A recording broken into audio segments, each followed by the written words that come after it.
عظيم هو الله وكلي القدرة، سام فوق الجميع. السماوات تحدث بمجده والفلك يخبر بعمل يديه.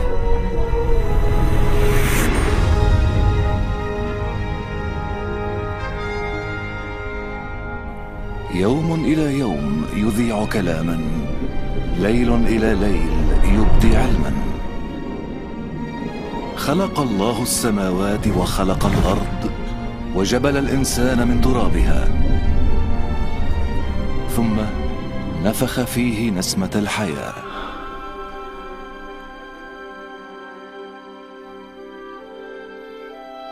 خلق إله المحبة الرجل والمرأة على صورته ومثاله ليكون على علاقة معه. في البداية عبد الإنسان الله وكرمه وعاش معه في علاقة انسجام.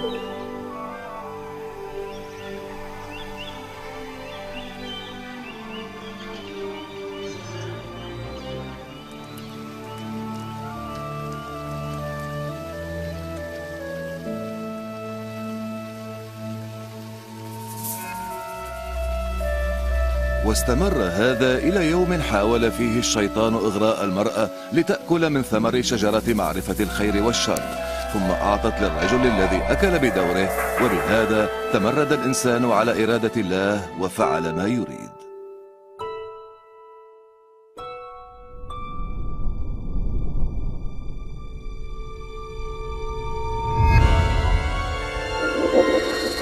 نتيجة لخطيته انفصل الإنسان عن الله وطرد من جنة عدن.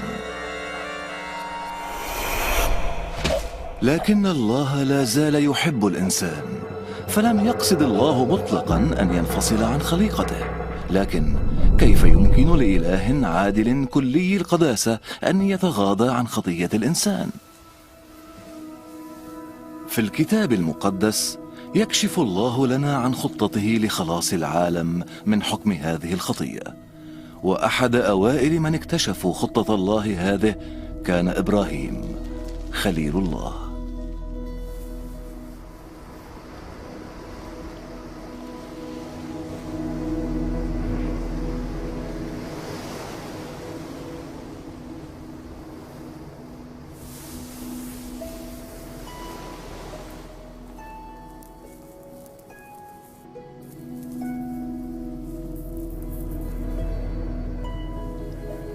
كان إبراهيم رجلا بارا، وعده الله بأن يبارك نسله ويجعله كرمل البحر وكنجوم السماء عددا.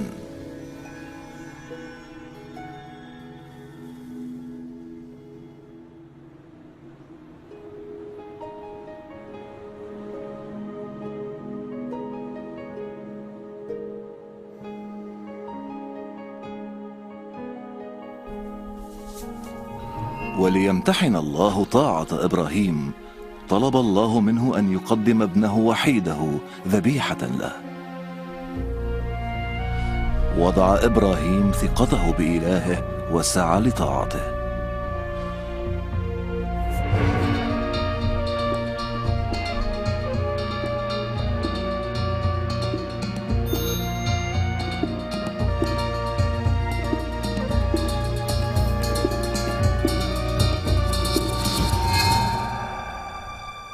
لكنه ما إن رفع سكينه ليضحي بابنه حتى أوقفه ملاك من الرب، إذ علم الله أن إبراهيم يخشاه ويطيعه.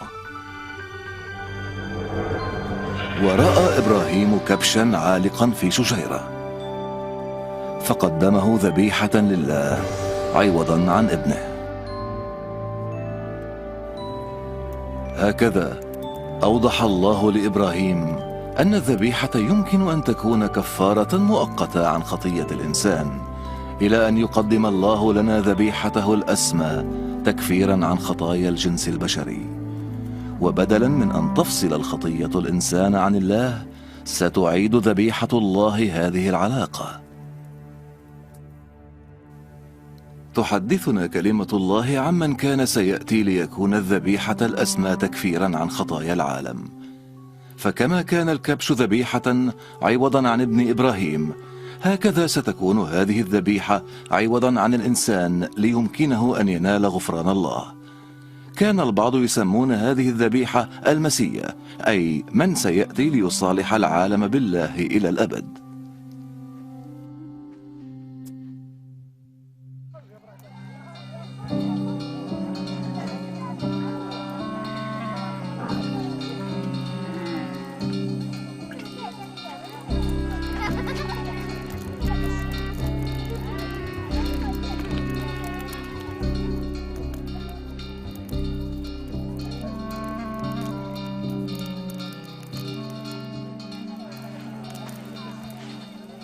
تنبأ الأنبياء كثيرا عن ذلك المسيا قبل قدومه للأرض بمئات السنين. فقد أخبرنا النبي إشعياء أن ميلاده سيكون ميلادا معجزيا. فالعذراء ستحبل بطفل وسيدعى بحسب نسله الروحي ابن الله. وتنبأ النبي ميخا بأن مولد المسيا سيكون في مدينة بيت لحم، وأخبرنا النبي زكريا أن هذا المسيا سيدخل أورشليم راكبا ابن آتان كما سيخونه يهوذا أحد تلاميذه. تنبأ إشعياء بما سيفعله المسيا عند قدومه، إذ قال إن مسيح الرب سيبشر المساكين وسيعزي منكسري القلب، واهبا الحرية لأسرى الخطية، معلنا حلول اليوم الذي سيخلص فيه الرب شعبه.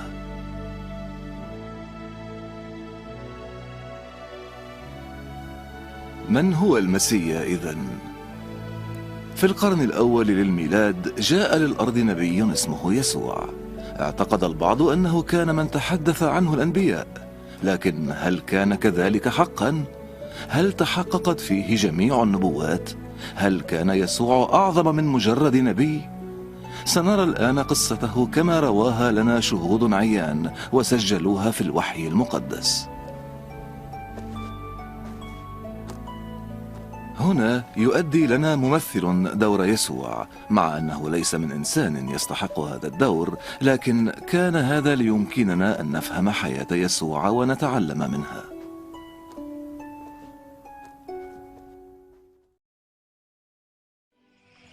أيها الأصدقاء، سنتحدث إليكم عن الأمور التي حدثت منذ البداية لكي تعرفوا صحة التعليم والحق الذي أتى به يسوع المسيح.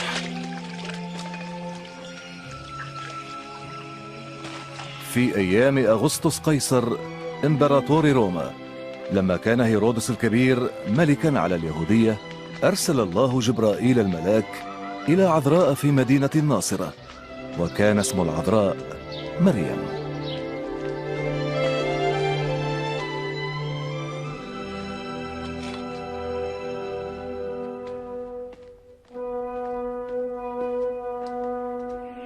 لا تخافي يا مريم، لأنك قد وجدت نعمة عند الله، وها أنت ستحبلين وتلدين ابنا وتسمينه يسوع. كيف يكون هذا؟ أنا عذراء. الروح القدس يحل عليك، فلذلك القدوس المولود منك يدعى ابن الله، ولن يكون لملكه نهاية. فذهبت مريم لزيارة قريبتها التي حملت هي أيضا طفلا بمعجزة إلهية. أليصابات، مريم، نسيبتي مريم،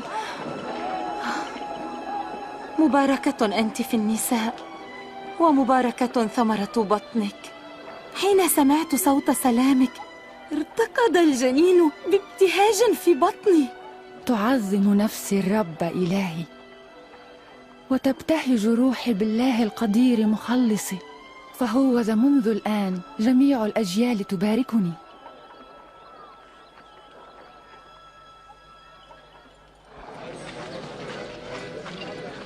ليكن معلوما لديكم يا جميع سكان الناصرة أنه بأمر أغسطس قيصر سيتم إحصاء جميع سكان منطقتي الجليل واليهودية، وعلى كل واحد أن يسجل في القرية أو المدينة التي ينتسب إليها.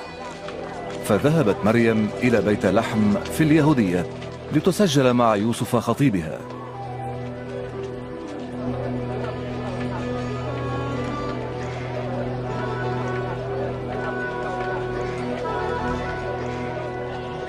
لكنهما لم يجدا مكانا لهما في بيت لحم سوى حظيرة وضيعة.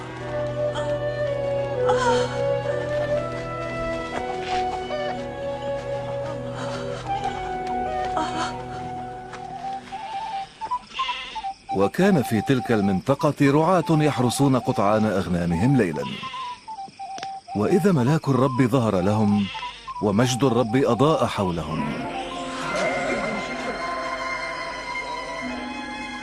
ولد لكم هذا اليوم في مدينة داود مخلص، هو المسيح الرب.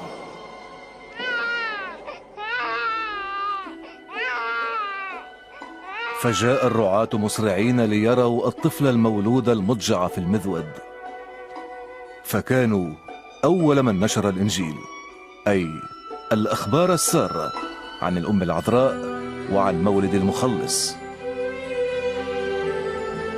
وبعد أسبوع لما حان وقت ختان الصبي سمي يسوع. ثم صعد يوسف ومريم بالطفل إلى أورشليم ليقدمه للرب. وكان في الهيكل رجل تقي اسمه سمعان، كان قد أوحي إليه بالروح أنه لن يرى الموت قبل أن يرى المسيح المخلص.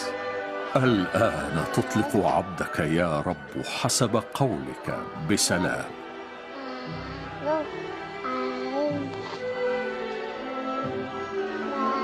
لأن عيني قد أبصرتا خلاصك، هذا الطفل مختار من الله، ليبارككما الله.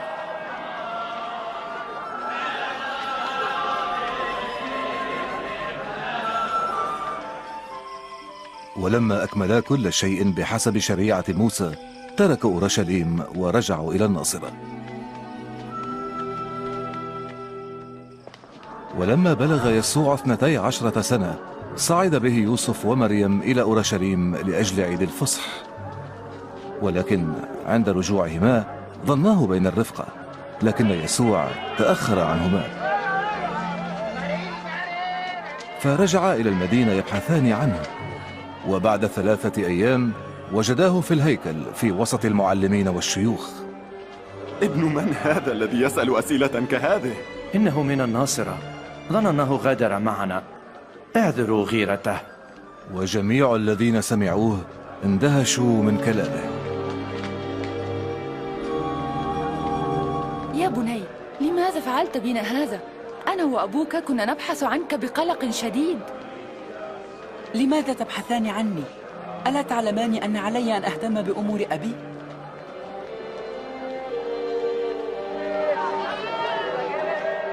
فعاد معهما إلى الناصرة، وكان ينمو في الحكمة والقامة والنعمة عند الله والناس.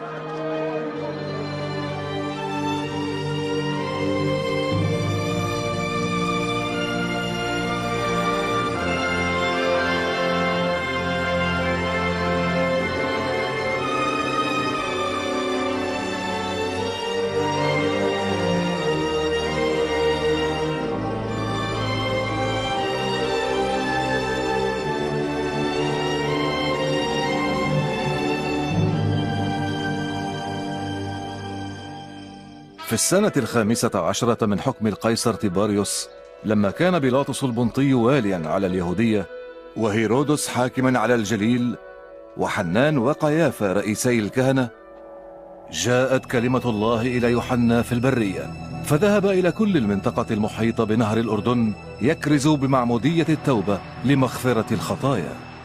توبوا عن خطاياكم واعتمدوا فيغفر الله لكم خطاياكم.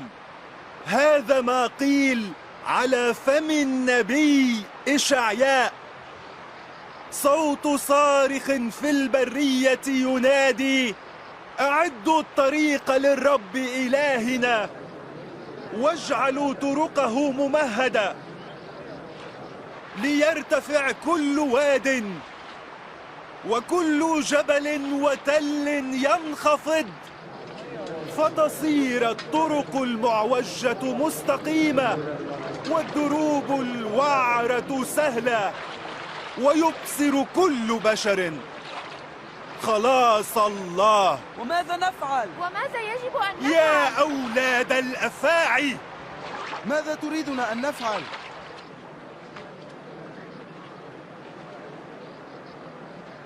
من له ثوبان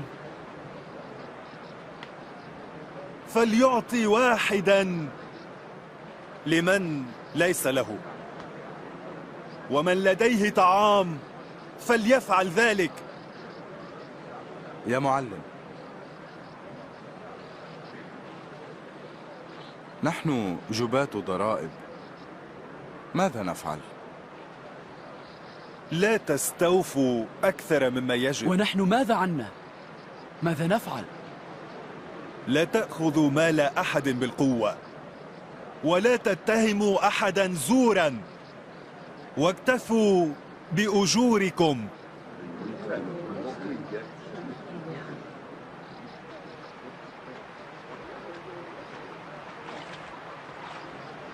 قل لنا، هل أنت هو المسيح؟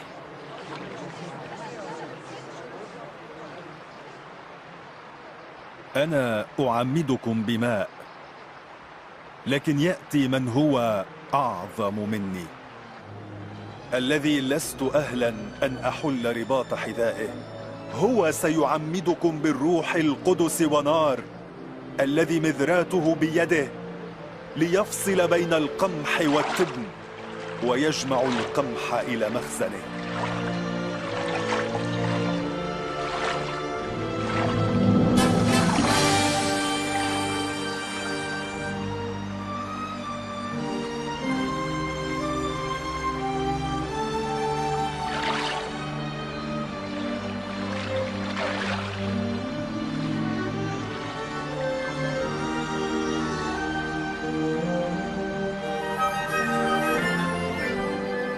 ونزل عليه الروح القدس في هيئة حمامة،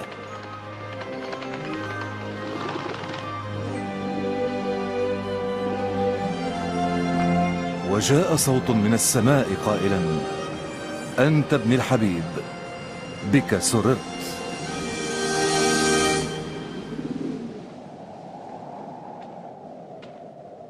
ولما ابتدأ يسوع خدمته كان يبلغ نحو 30 سنة، ورجع من نهر الأردن ممتلئا من الروح القدس، وكان يقتاد بالروح في البرية 40 يوما يجرب من إبليس، وفي كل تلك الأيام لم يأكل شيئا.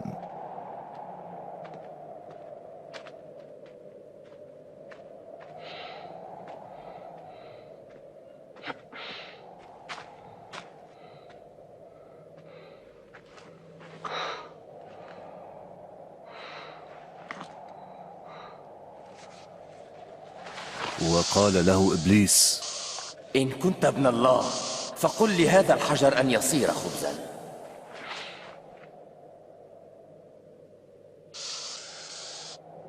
مكتوب أن ليس بالخبز وحده يحيا الإنسان.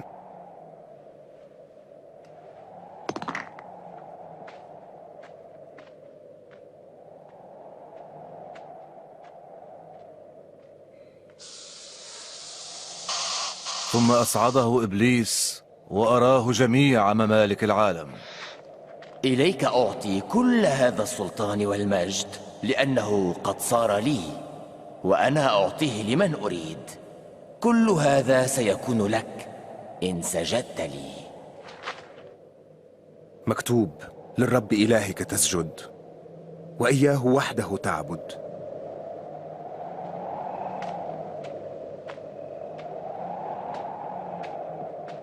ثم أخذه الشيطان إلى أورشليم وأوقفه على جناح الهيكل.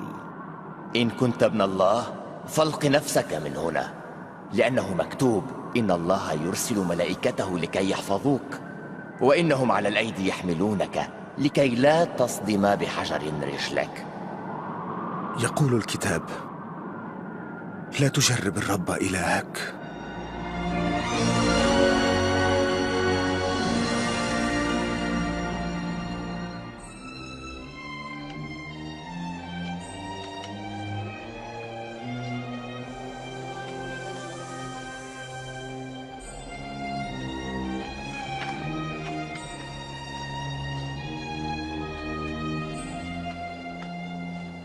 وجاء إلى الناصرة حيث كان قد تربى.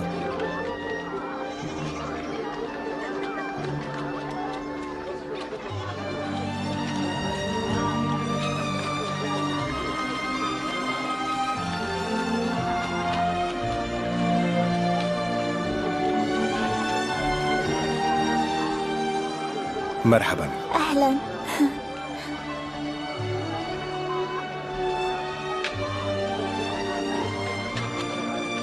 ودخل المجمع حسب عادته يوم السبت.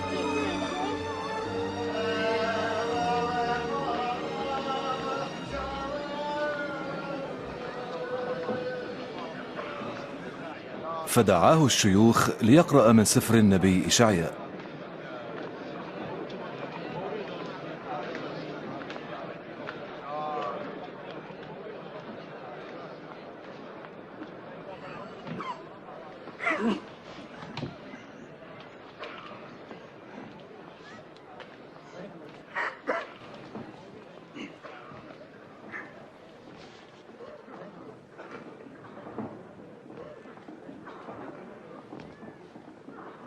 روح الرب علي، لأنه مسحني لأبشر المساكين بالروح، أرسلني لأنادي للمأسورين بالإطلاق وللعمي بالبصر، وأطلق المنسحقين أحرارا، وأكرز بأن الوقت قد أتى ليخلص الرب شعبه.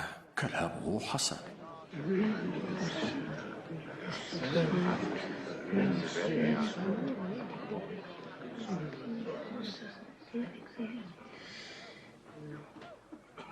اليوم قد تم هذا الكلام الذي سمعتم.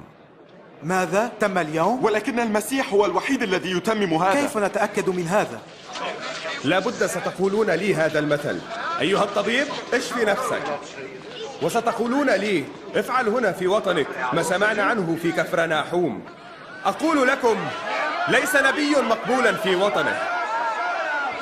وبهذا الكلام أعلن يسوع أنه هو المسيح الملك الذي اختاره الله ليخلص الناس من خطاياهم وعقابها، إلا أن أهل الناصرة لم يؤمنوا به، فأرادوا أن يطرحوه عن الجبل.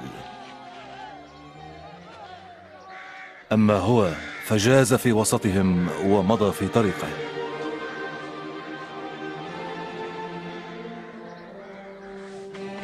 وجاء إلى كفرناحوم، وهي مدينة في الجليل. كان الاحتلال الروماني واضحا في كل مكان، وتاق الشعب إلى المسيح ليحرره من هذا الطغيان. بسرعة.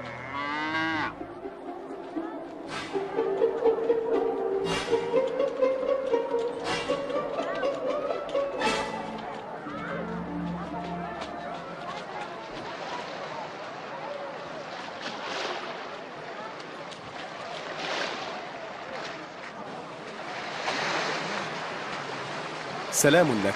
ولك يا معلم. هل أركب يا سمعان؟ تفضل. هل سيتركنا؟ تكلم إلينا. تكلم إلينا. تكلم إلينا يا يسوع.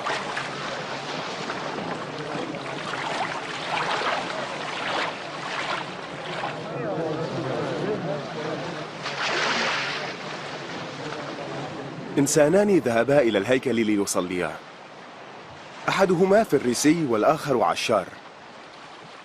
أما الفريسي فوقف يصلي في نفسه: أنا أشكرك اللهم أني لست مثل باقي الناس الظالمين الزنات، وأشكرك أني لست مثل جاب الضرائب هذا. أصوم مرتين في الأسبوع وأقدم لك العشر من مالي.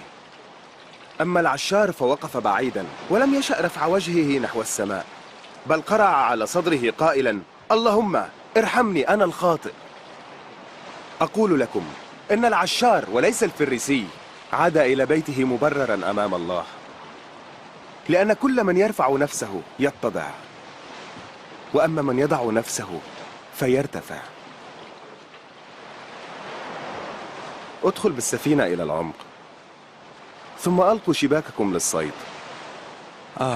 يا معلم، لقد تعبنا الليل كله ولم نصطد شيئا. لكن أنت قلت سألقي الشبكة الآن. يعقوب، يوحنا،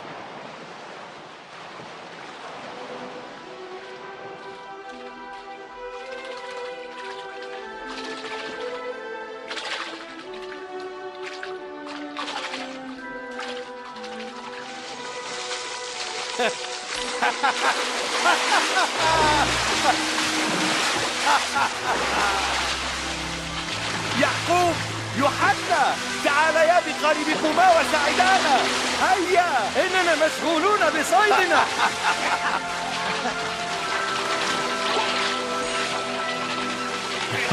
ستغرقون السفينة بصيدكم.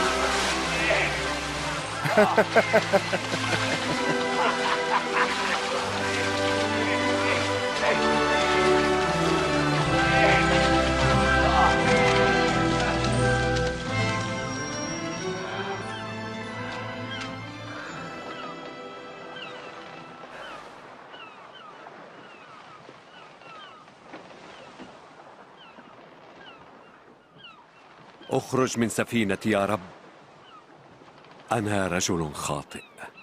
لا تخف، من الآن تكون صيادا للناس.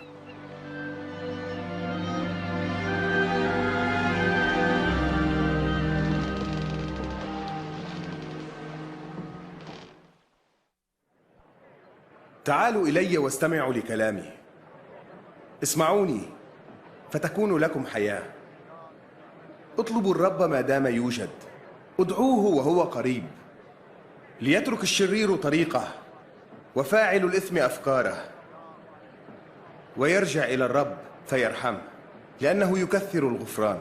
فتذهبون بفرح وتنقادون بالسلام. يسوع، يسوع، ها هو آت، إنه هنا، انظروا. يسوع سيدي، أرجوك أن تنقذ ابنتي الوحيدة. ارحمها يا سيد، عمرها 12 سنة وهي تحتضر. أرجوك تعال معي. يا أيروس، أنا آسف. يا يسوع، ابنتك قد ماتت، لا تتعب المعلم. لا تخف، آمن فتشفى ابنتك.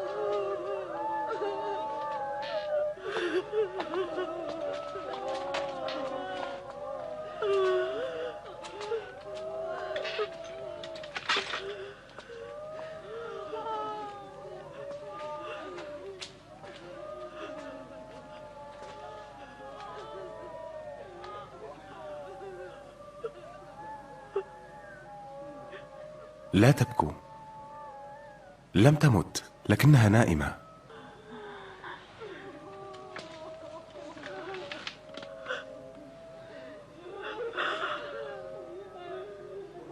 يا بني قومي.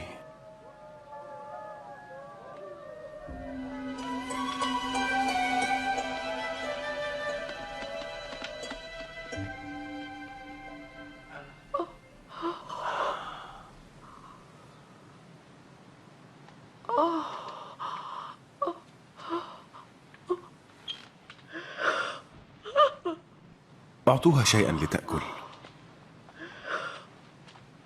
لا تخبروا أحدا بما حدث.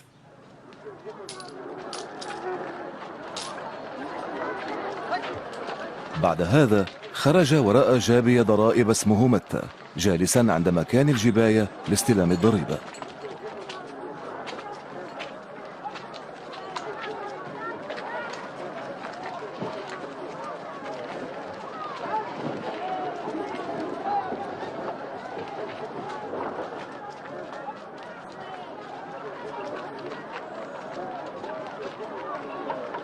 اتبعني.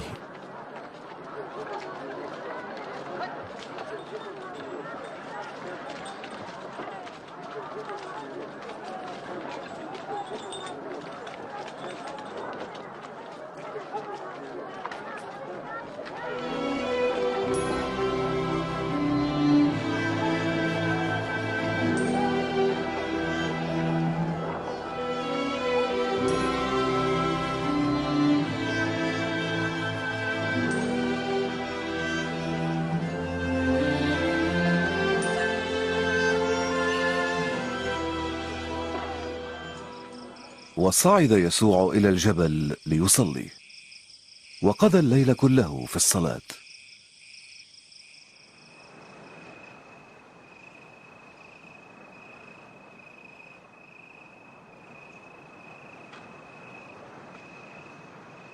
ولما حل النهار دعا تلاميذه 12 الذين دعاهم رسلا، وهم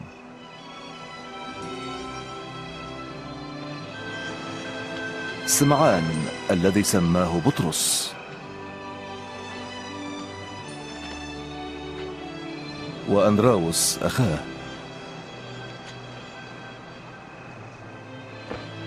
يعقوب،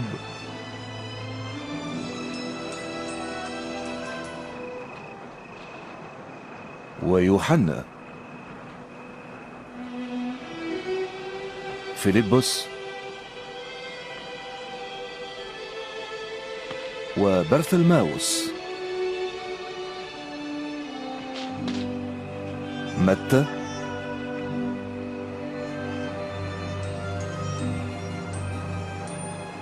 وتوما، يعقوب بن حلفة، وسمعان المدعو الغيور، ويهوذا أخا يعقوب، ويهوذا الإسخريوطي الذي سلمه فيما بعد.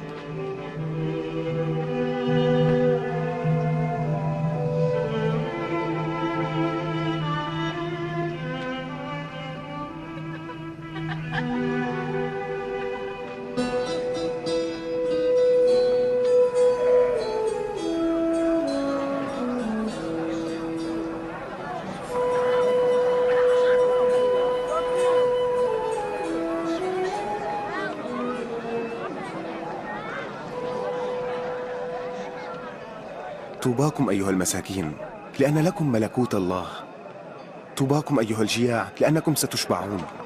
طوباكم أيها الباكون الآن لأنكم ستفرحون. طوباكم إذا أبغضكم الناس ورفضوكم وأهانوكم واتهموكم بالسوء لأجل ابن الإنسان.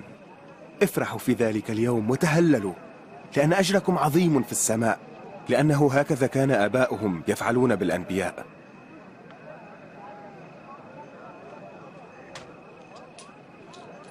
16 17 18 19 20. هذا كل ما أملك. ماذا تقصد بأن هذا كل ما ويل تملك؟ لكم أيها الأغنياء الآن، لأنكم قد نلتم نصيبكم.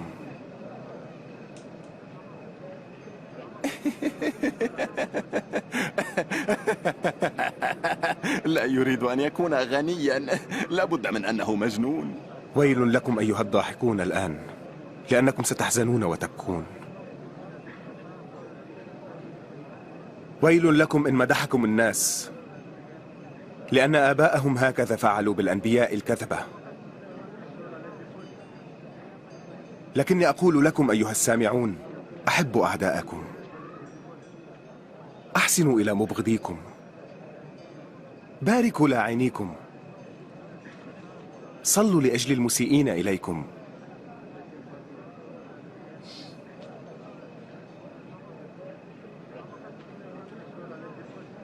من ضربك على خدك الأيسر فاعرض له الآخر أيضا.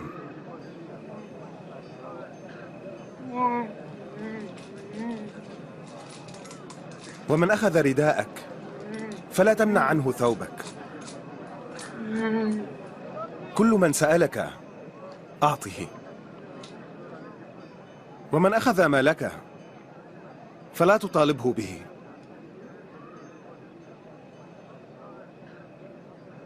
افعلوا بالغير ما ترجونه أنتم منهم.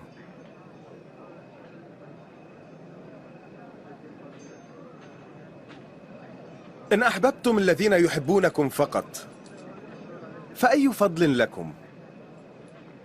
لأن الخطاة يفعلون هذا أيضا. وإن أحسنتم للذين يحسنون إليكم فقط فأي فضل لكم؟ حتى الخطاة يفعلون هذا. كيف يلمسها؟ كيف يتحدث إليها؟ يا للعار.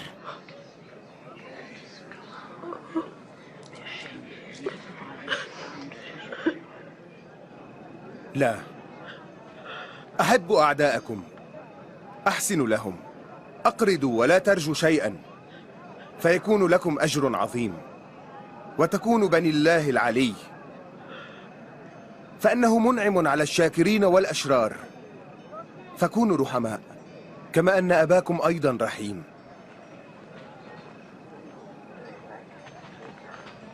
خلصنا يا يسوع. لا تحكموا فلا يحكم عليكم، لا تدينوا فلا تدانوا أنتم، اغفروا يغفر لكم. أرشدنا يا رب.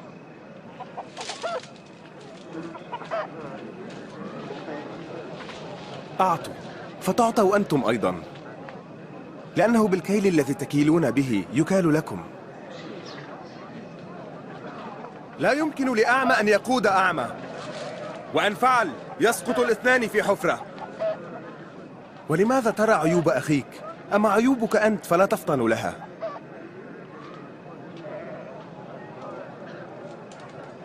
علمنا يا معلم. نحتاج إليك يا رب. طوبى للأم التي ولدتك وأرضعتك. بل طوبى للذين يسمعون كلام الله ويطيعونه. من يكون هذا الرجل؟ أتظن أنه المسيح؟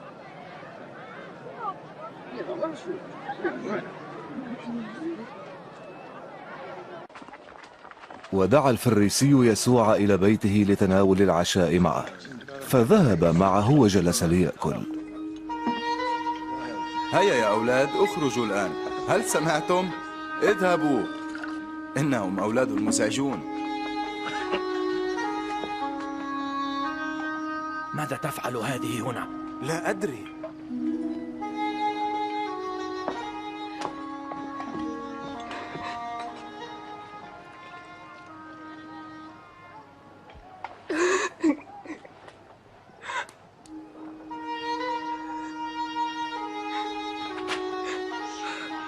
ماذا تفعل هذه؟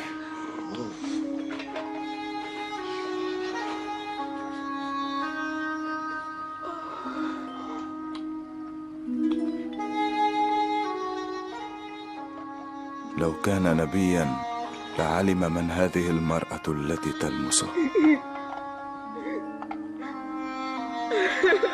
وكم هي فاسدة الأخلاق. أنا أعرف من هذه المرأة يا سمعان، ولكن اسمعني. كان لمداين مديونان، أحدهما ب500 والثاني ب50، وإذ لم يمكنهما سداد الدين سامحهما، فمن منهما سيحبه أكثر؟ الذي سامحه بالدين الأكبر على ما أظن. صحيح. أترى هذه المرأة؟ لقد دخلت بيتك وماء لم تعطني لغسل رجلي، أما هي فغسلت رجلي بدموعها ومسحتهما بشعر رأسها، قبلة لم تقبلني. أما هي فما كفت عن تقبيل رجلي، بزيت لم تدهن أنت رأسي، وأما هي فقد دهنت بالطيب رجلي. أقول لك قد غفرت خطاياها الكثيرة لأنها أحبت كثيرا، ومن يغفر له قليلا يحب قليلا.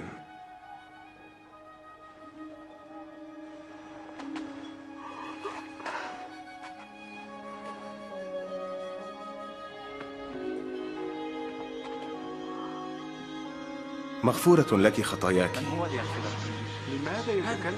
إيمانك قد خلصك، اذهبي بسلام.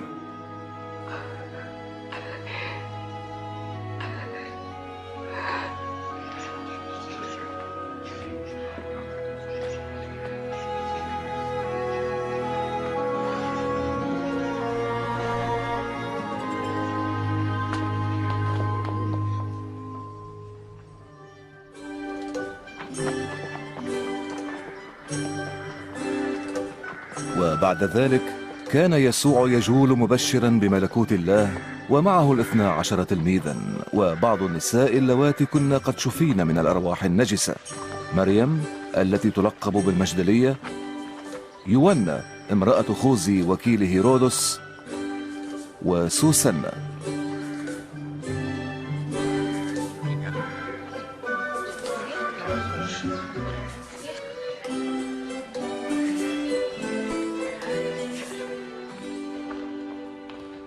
وأما هيرودس حاكم الجليل الروماني فكان قد ألقى يوحنا المعمدان في السجن لأنه أدان زواجه من امرأة أخيه. أخبرني، ومن باب مدينة نايين خرج موكب جنائزي، وكان الميت ابنا وحيدا لأرملة، ولما رآها يسوع أشفق عليها، فلمس النعش وقال: أيها الشاب، لك أقول قم. فقام الشاب الميت، ثم أعاده إلى أمه. اسأله: هل أنت المسيح الذي ننتظر قدومه، أم ننتظر شخصا آخر؟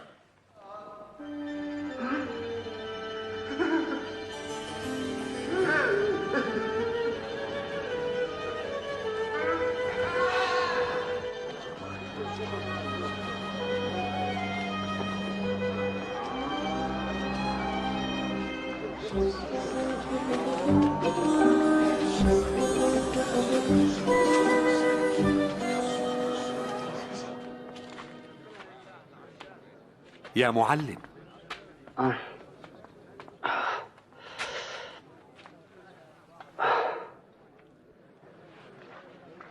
يا معلم، يوحنا أرسلنا لنسألك: هل أنت المسيح المنتظر أم ننتظر قدوم غيرك؟ اذهبا واخبراه بما رأيتما. العمي يبصرون والعرج يمشون، وطوبى لمن لا يشك في أبدا.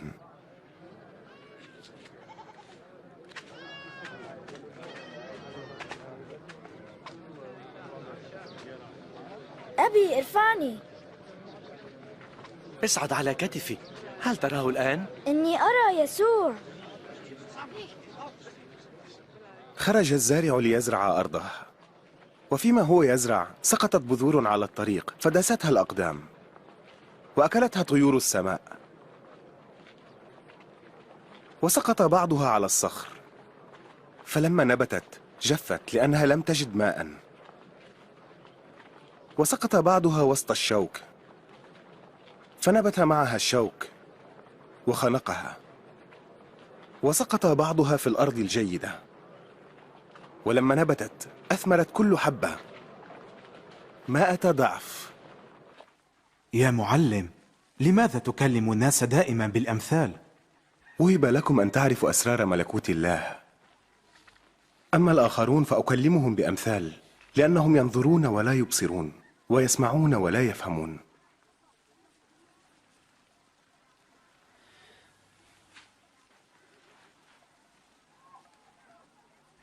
هذا تفسير المثل: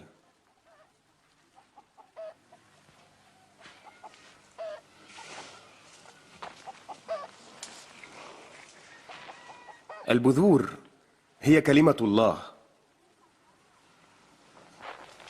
والساقط منها على الطريق هم الذين يسمعون، ولكن يأتي إبليس ويأخذ الكلمة من قلوبهم لئلا يؤمنوا ويخلصوا.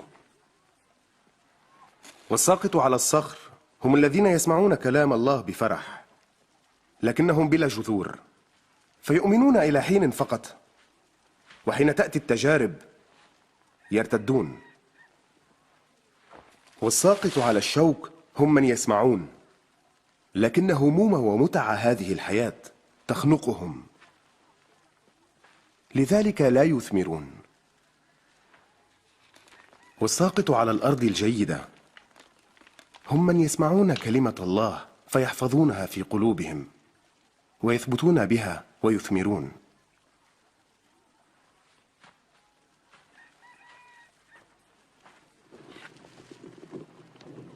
ليس أحد يشعل مصباحا ثم يغطيه، بل يضعه في مكان عال ليستنير به الداخلون. ليس خفي إلا وسيعلن، ولا مكتوم إلا ويعلم. فانتبهوا لما تسمعونه، لأن كل من له سيعطى، وأما من ليس له فالذي يظنه له سيؤخذ منه. يا معلم، أمك وإخوتك واقفون في الخارج يودون رؤيتك. أمي وإخوتي هم من يسمعون كلمة الله ويعملون بها.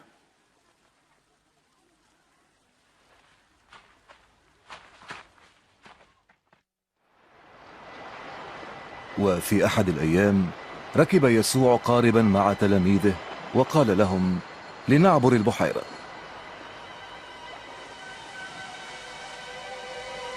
وفيما هم يبحرون نام يسوع.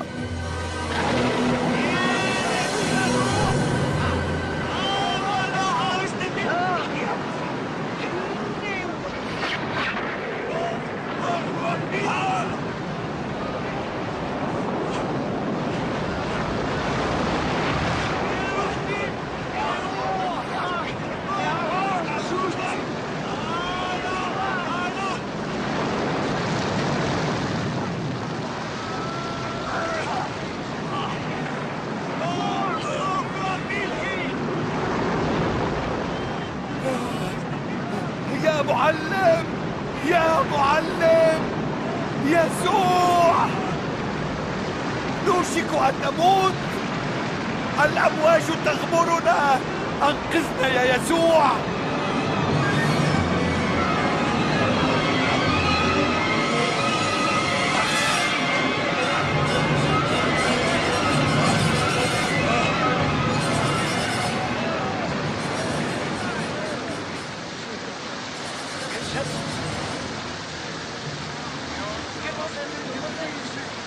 يسوع سيخلصنا.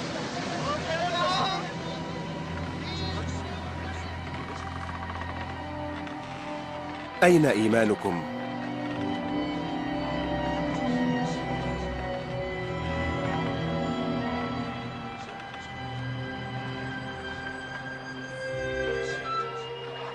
ثم عبروا البحيرة إلى منطقة الجدريين على الضفة المقابلة للجليل.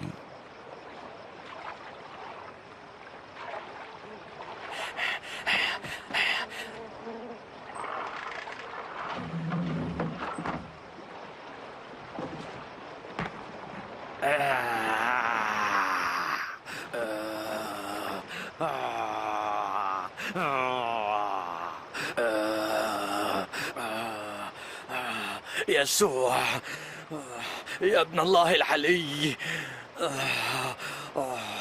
ماذا تريد مني؟ أرجوك لا تعذبني. ما هو اسمك؟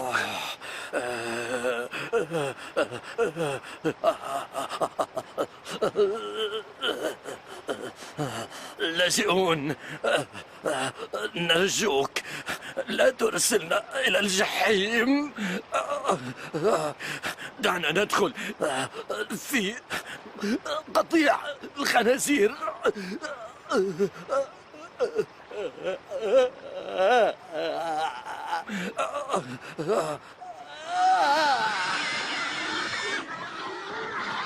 هاي، عودي إلى هنا. توقفي، توقفي.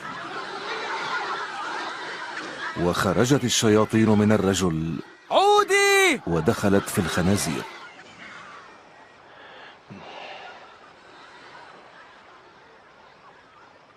ارحل عنا أيها الساحر، اتركنا، ابتعدوا عن هذا المكان، اتركنا، ابتعدوا من هنا. أتبعك أينما تذهب، دعني أتبعك. بل اذهب واخبر بما صنع الله بك.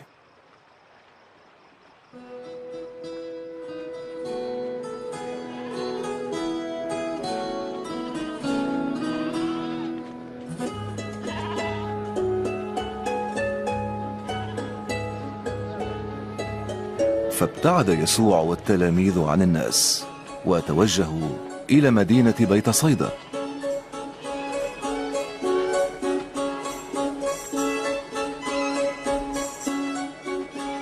وحين عرف الناس بهذا تبعوه إلى هناك.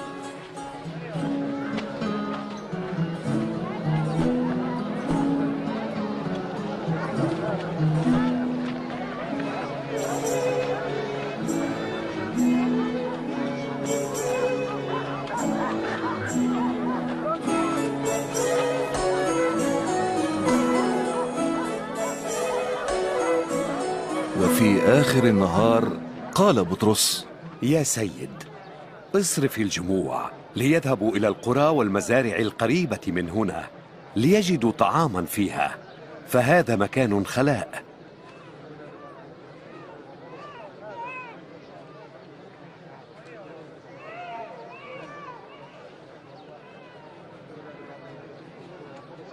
أعطوهم أنتم شيئا ليأكلوا. لكن لدينا 5 أرغفة وسمكتان فقط.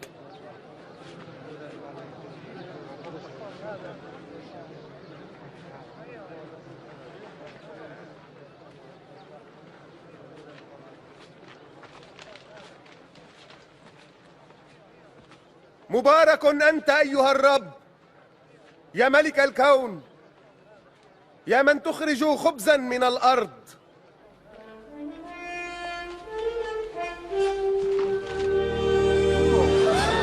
هذه معجزة غير معقول.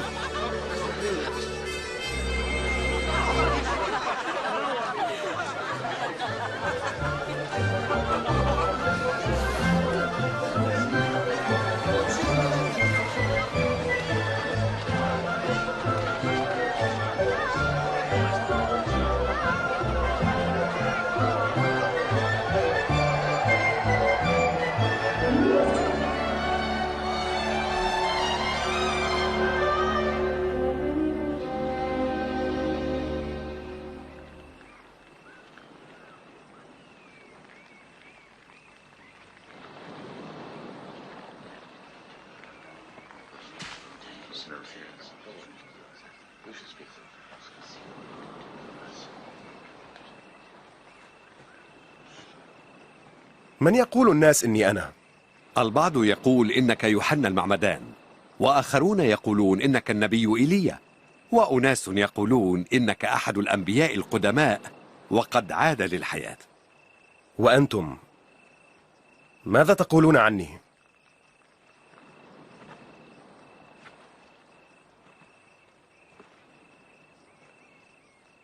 أنت هو المسيح. لا تخبر أحدا بهذا. ينبغي أن يتألم ابن الإنسان ويرفض، وأن يموت أيضا، وبعد 3 أيام يقوم حيا.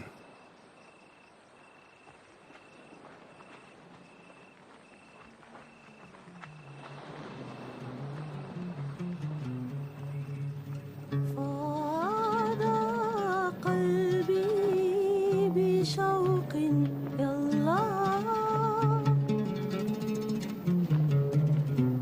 لك أنا أجيء بدموعي،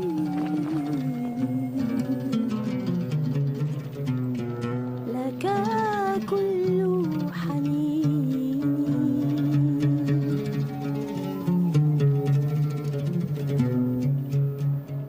من منكم سيتبعني؟ أنا أتبعك يا سيد، ولكن علي أولا أن أودع أهل بيتي. من يضع يده على المحراث ويلتفت للوراء لا يصلح لملكوت الله. من أراد أن يتبعني فلينكر ذاته ويحمل صليبه كل يوم ويتبعني. من أراد أن يخلص حياته سيخسرها، ومن ينفقها لأجلي سيربحها. ماذا ينتفع الإنسان لو ربح العالم كله وخسر نفسه؟ لأن من استحى بي وبكلامي سأستحي أنا به يوم أجيء في مجدي ومجد الآب والملائكة القديسين.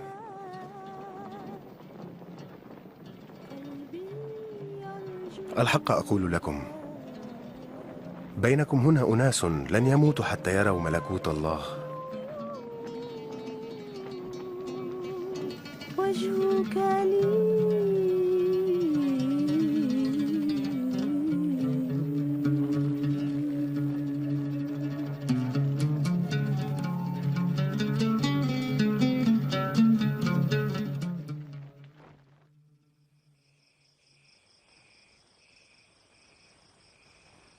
ثم أخذ يسوع معه بطرس ويوحنا ويعقوب وصعد إلى جبل لكي يصلي.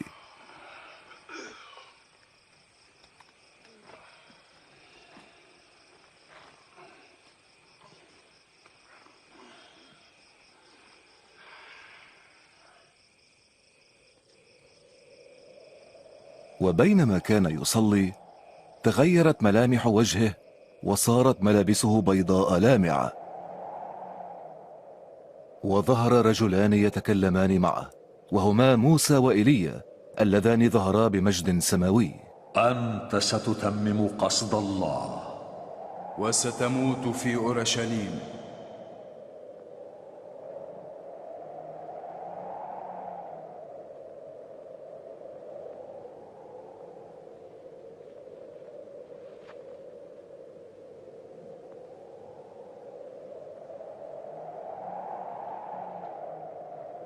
وبينما هما يفارقانه قال بطرس ليسوع: يا معلم، ما أجمل أن نكون هنا لنصنع 3 خيام، لك واحدة، وعندما تكلم بطرس ولموسى واحدة، نزلت سحابة وظللتهم، فخاف التلاميذ، وجاء صوت من السماء قائلا: هذا ابني الذي اخترته، له اسمعوا.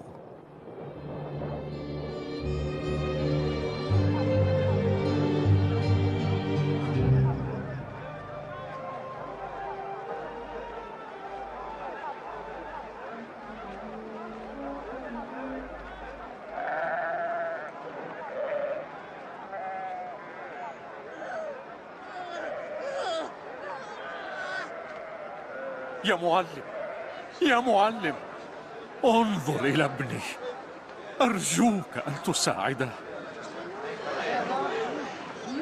فهو ابني الوحيد. طلبت من تلاميذك إخراج الشيطان منه فلم يقدر.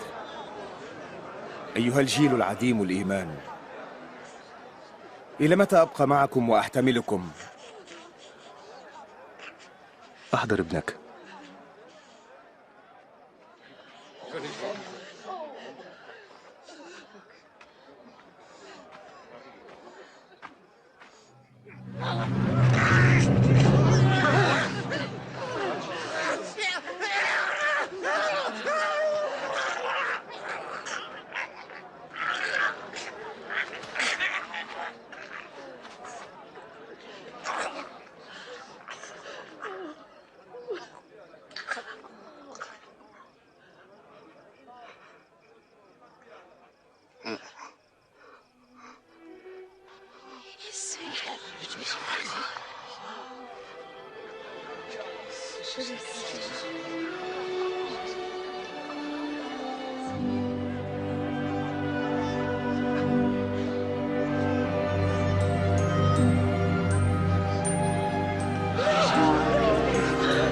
شفي وجهه أيضا.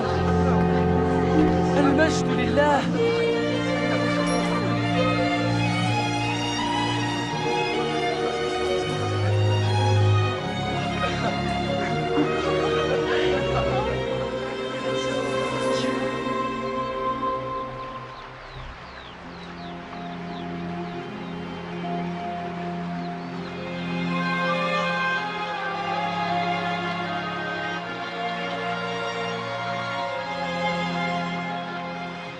علمنا كيف نصلي كما علم يوحنا تلاميذه.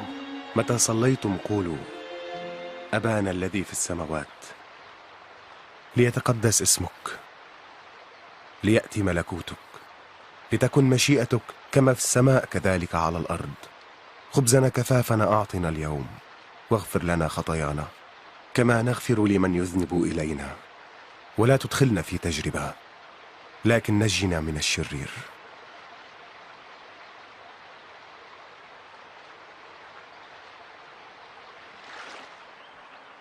اسألوا تعطوا، اطلبوا تجدوا، اقرعوا يفتح لكم. لأن كل من يسأل يأخذ، ومن يطلب يجد، وكل من يقرع يفتح له.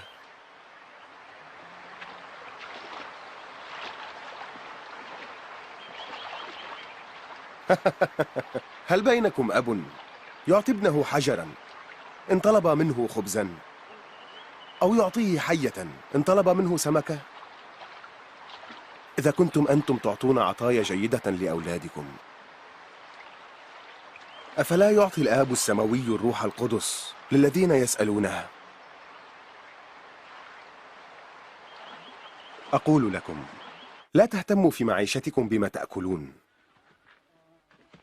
ولا بما تلبسون، فالحياة أكثر من مجرد طعام، والجسد أكثر من مجرد لباس. انظروا إلى الطيور، لا تزرع ولا تحصد ولا تجمع في مخازن، لكن الله يقيتها. فكم أنتم أفضل جدا من الطيور.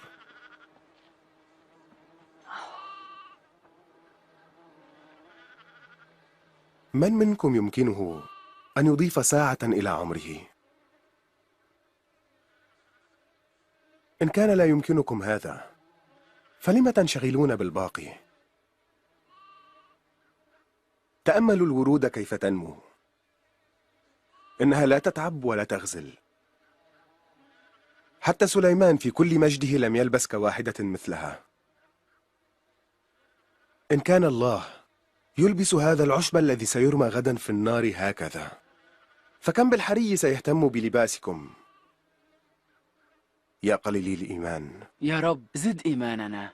لو كان لكم إيمان بقدر حبة خردل وقلتم لهذه الشجرة انقلعي من جذورك وانغرسي في البحر فستطيعكم.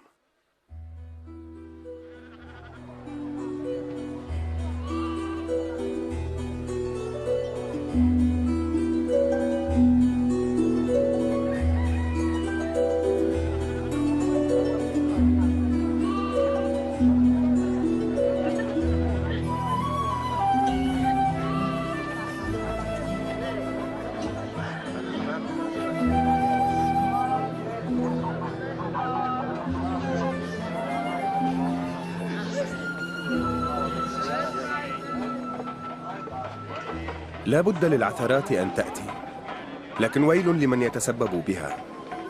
خير له أن يعلق برقبته حجر ويرمى في البحر بدلا من أن يكون عثرة لأحد هؤلاء الصغار.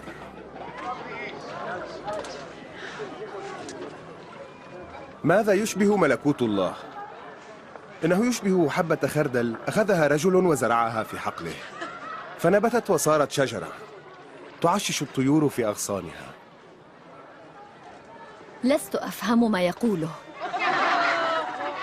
لماذا تأكلون مع جبات الضرائب وهؤلاء الخطاة؟ لا يحتاج الأصحاء إلى طبيب بل المرضى.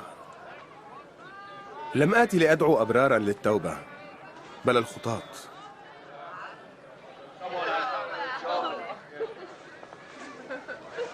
أخبرنا أكثر عن ملكوت الله، هل من مزيد؟ لا تخافوا أيها الأحباء، لأن أباكم قد سر أن يعطيكم الملكوت. بيعوا ما تملكون واعطوا مالكم للفقراء، واكنزوا لأنفسكم كنوزا في السماء، كنوزا لا تبلى أبدا، حيث لا يصل لصوص إليها ولا يفسدها السوس. فحيث يكون كنزك هناك يكون قلبك.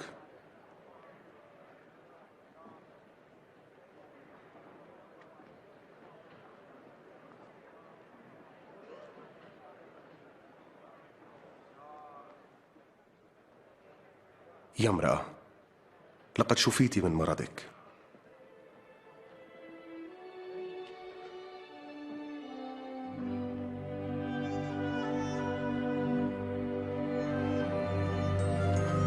انظروا، لقد شفيت.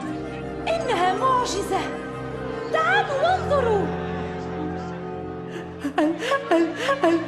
المجد لله. بعد مرض الطويل يحفظك الله.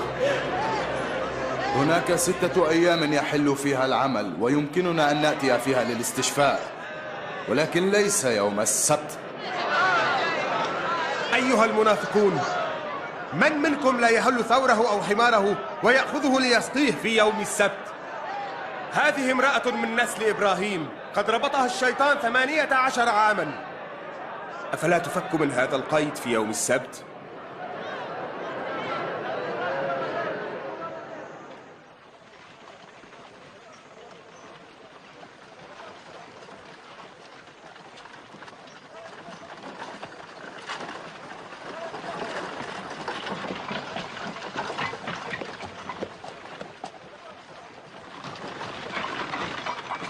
أيها المعلم الصالح، ماذا أفعل لأنال الحياة الأبدية؟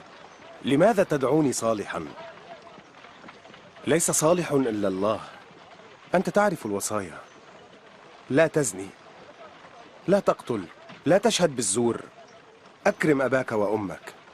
كل هذه الوصايا قد أطعتها منذ صغري. ينقصك شيء واحد فقط: بع أملاكك وأعط ثمنها للفقراء، فيكون لك كنز في السماء. ثم تعال واتبعني.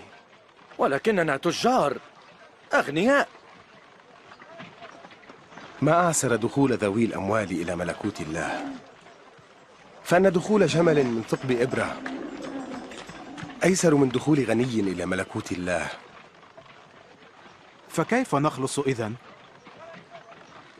غير المستطاع عند الناس مستطاع عند الله. لكن متى سيأتي ملكوت الله؟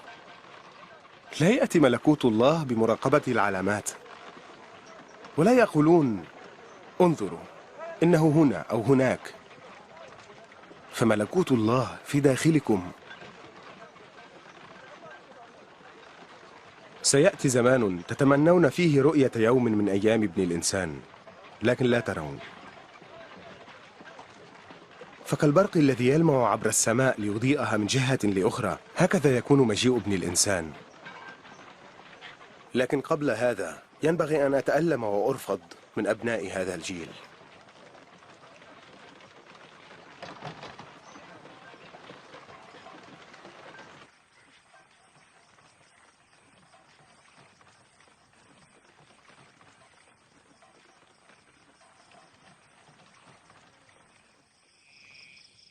زوال السماء والأرض أسهل من سقوط نقطة واحدة من الشريعة.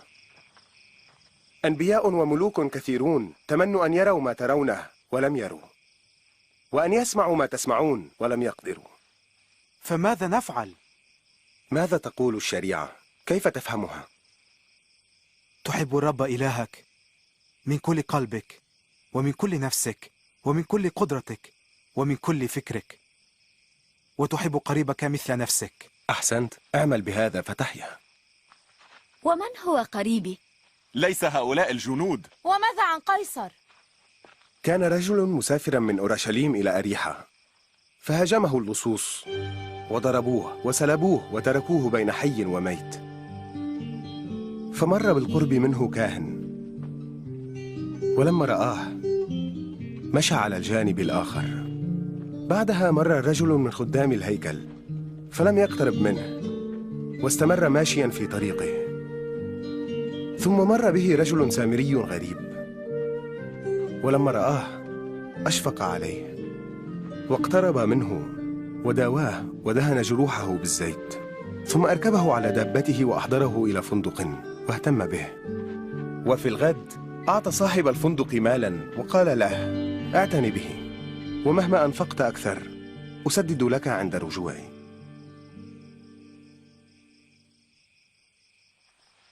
فأي هؤلاء الثلاثة كان قريب هذا الرجل؟ الرجل الذي ساعده. افعلوا إذن مثله. دعوا الأطفال يأتون إلي ولا تمنعوهم، لأن لمثل هؤلاء ملكوت الله. الحق أقول لكم، من لا يقبل ملكوت الله كطفل صغير فلن يدخله. ومن يقبل طفلا باسمي يقبلني، والذي يقبلني يقبل الذي أرسلني، لأن الأصغر فيكم هو أعظم الجميع.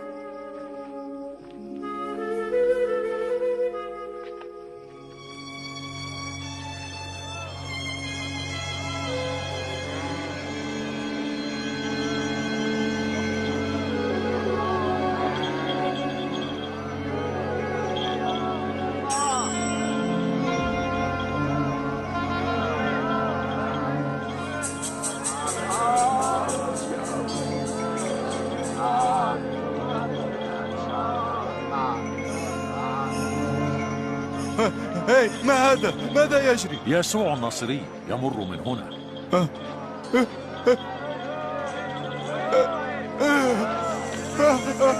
يسوع!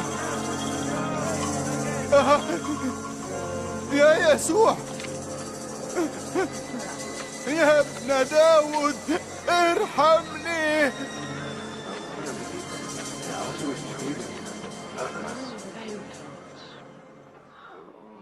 ماذا تريد أن أفعل لك؟ أريد أن أبصر.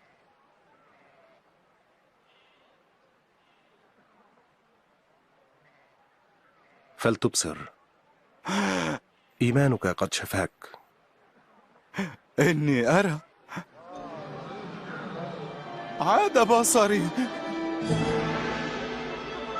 إني أرى.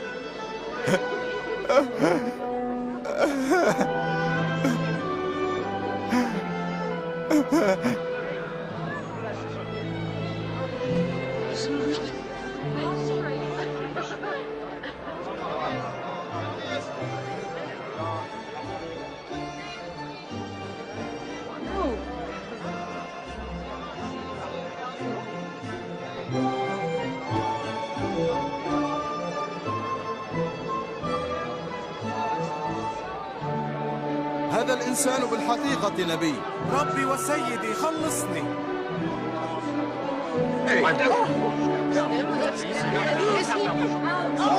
يا رب خلصنا خلصنا، مجدا لله. أرشدنا يا وبدأ رب. الناس يؤمنون بيسوع المسيح ربا. وكان في أريحة جابي ضرائب اسمه زكا، جاء ليرى يسوع لكنه لم يستطع بسبب الزحام فتسلق شجرة. انزل يا زكا، أريد أن أزورك في بيتك اليوم. في بيتي؟ سيدخل بيت رجل خاطئ؟ كيف يعرف زكا يسوع؟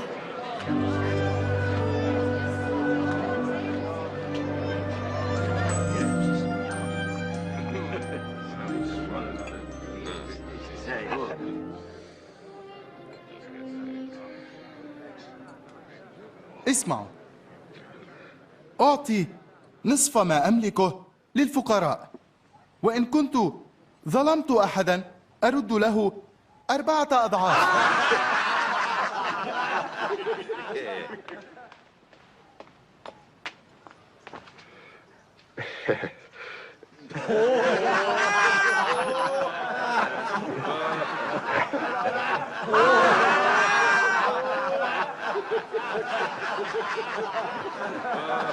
لا أصدق، جابي ضرائب يرد المال للناس، مستحيل.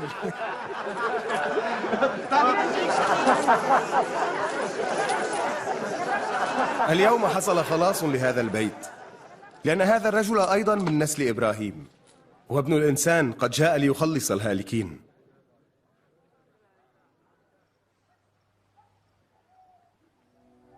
اسمعوا، سنذهب إلى أورشليم حيث سيتم ما كتبه الأنبياء عن ابن الإنسان، عن تسليمه للرومان واستهزائهم به وإهانته وبصقهم في وجهه، ثم جلده وصلبه. لكنه في اليوم الثالث سيقوم حيا.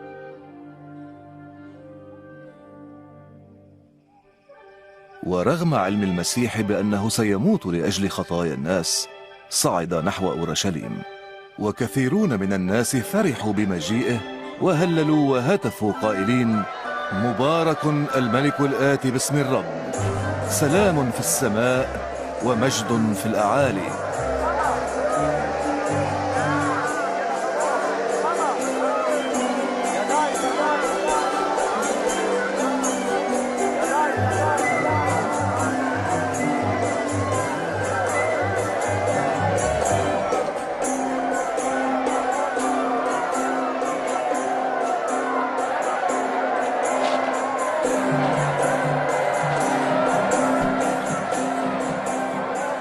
معلم، اطلب من تلاميذك السكوت. أقول لكم لو سكت هؤلاء فهذه الحجارة لن تسكت. السلام، المجد، الكرامة.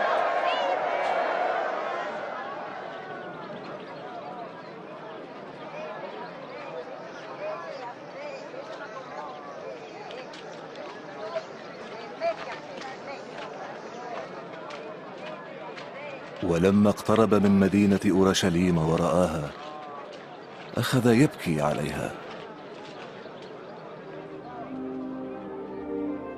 يا أورشليم، لو تعرفين طريق السلام في يومك هذا، لكنه أخفي عنك.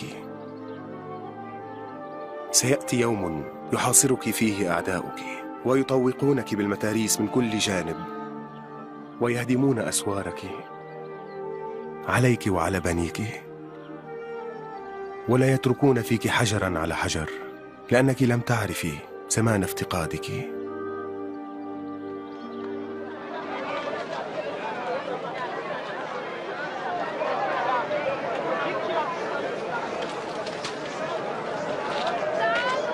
ودخل الهيكل فوجد الساحة مكانا للتجارة يبيعون ويشترون فيه.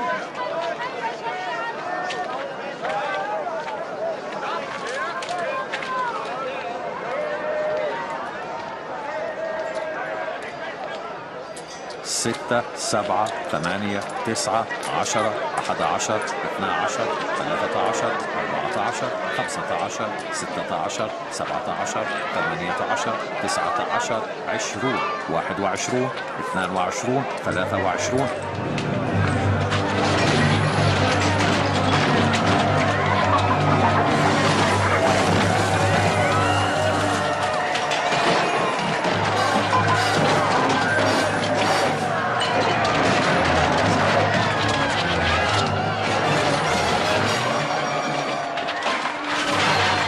مكتوب: بيتي بيت الصلاة وأنتم جعلتموه مغارة لصوص.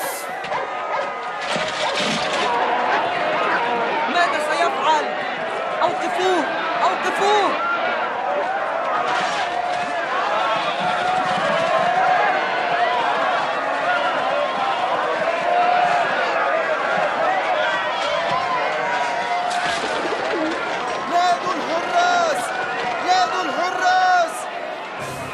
وكان الكتبة ورؤساء الكهنة مع وجهاء الشعب يطلبون موته، لكن الشعب كان متعلقا به. سمعت أن أناسا كثيرين استقبلوه كملك. ملك؟ ملك اللصوص والشحاذين، رأينا أمثاله قبلا، جاءوا وادعوا ما يدعي ومضوا.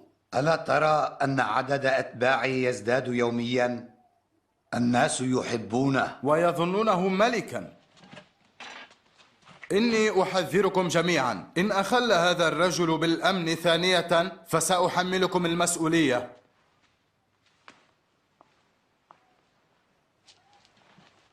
إنه على حق، حان وقت مواجهة هذا الجليلي. وبينما كان يسوع ينتقد المنافقين من رجال الدين، كان أتباعه يزدادون يوما بعد يوم، وكان أعداؤه ومعارضوه يزدادون أيضا. وبينما كان في الهيكل رأى أرملة فقيرة تعطي فلسين تقدمه. ألا تعطينا أكثر؟ أقول لكم، هذه الأرملة قدمت أكثر من الآخرين، لأن الآخرين أعطوا من فضلة ما لديهم، أما هي فرغم فقرها قدمت كل ما لديها. قل لنا، بأي سلطان تقول هذا؟ من أعطاك إياه؟ وأنا أسألكم سؤالا، معمودية يوحنا هل كانت من الله أم من الناس؟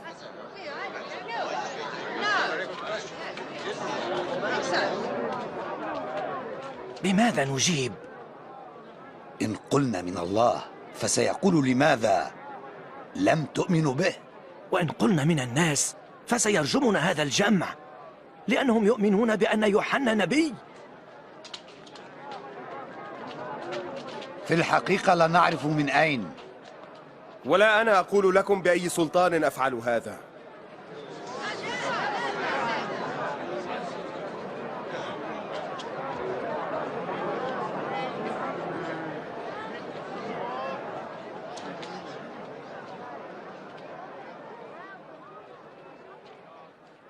إنسان غرس كرم عنب وسلمه إلى مزارعين، وسافر زمانا طويلا، ولما جاء موسم القطاف أرسل خادمه إلى المزارعين ليأخذ نصيبه من ثمر الكرم، فضربه المزارعون ولم يعطوه شيئا، فأرسل لهم آخر، لكنهم ضربوه أيضا وأهانوه وأرجعوه خالي اليدين، فأرسل لهم خادما ثالثا، لكنهم ضربوه وجرحوه وألقوه خارجا. فقال صاحب الكرم: ماذا أفعل؟ أرسل ابني الحبيب، فلا بد سيحترمون ابني. لكنهم لما رأوه تآمروا معا قائلين: هذا هو الوريث، لنقتله فيصير الميراث لنا. أكمل القصة يا معلم. فأخذوه خارج الكرم وقتلوه.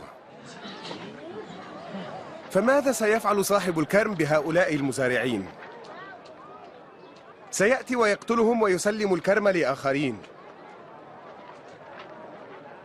وإلا فما معنى ما كتب؟ الحجر الذي رفضه البناؤون صار حجر الزاوية، كل من يقع على هذا الحجر يتهشم، وكل من سقط عليه الحجر يسحقه سحقا. يا معلم، نعلم أنك بالحق تعلم، ونعرف أنك لا تحابي، لكنك تعلم ما يريده الله طريقا للإنسان. أخبرنا، هل يجوز لنا أن ندفع الجزية للرومان أم لا؟ أرني دينارا.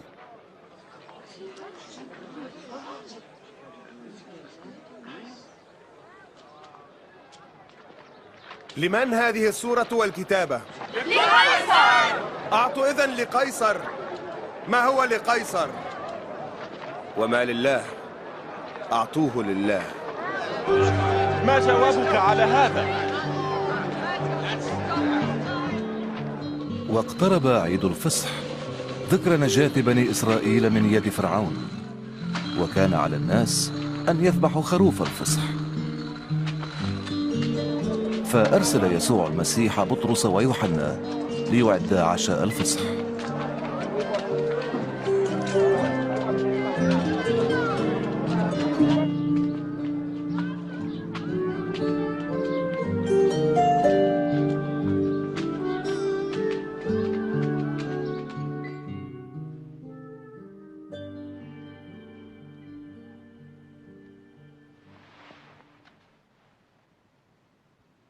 شهوة اشتهيت أن آكل هذا الفصح معكم قبل أن أتألم. أقول لكم إني لا آكله ثانية حتى يتم القصد منه في ملكوت الله.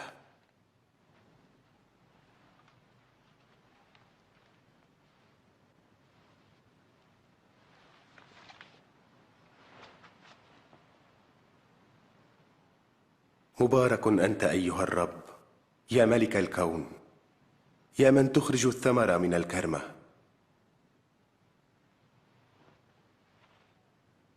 خذوا هذه واشربوا جميعكم، لأني لا أشرب من نتاج الكرمة حتى يأتي ملكوت الله.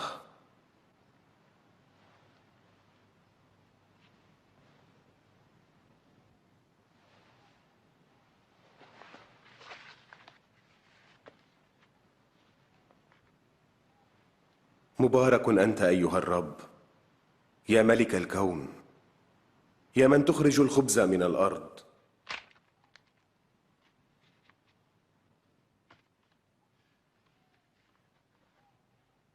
هذا هو جسدي الذي يبذل عنكم، اصنعوا هذا لذكري.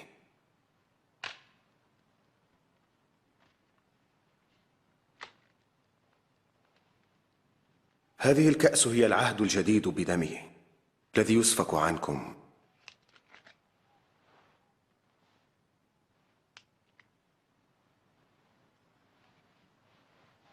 لكن ها يد الذي يسلمني تمتد إلى المائدة معي، وابن الإنسان سيموت كما هو محتوم، لكن ويل لذلك الإنسان الذي يسلمه. مستحيل، غير ممكن. ما الذي يقوله؟ ماذا؟ من سيسلمك يا رب؟ غير ممكن. ما الذي يقوله؟ مستحيل.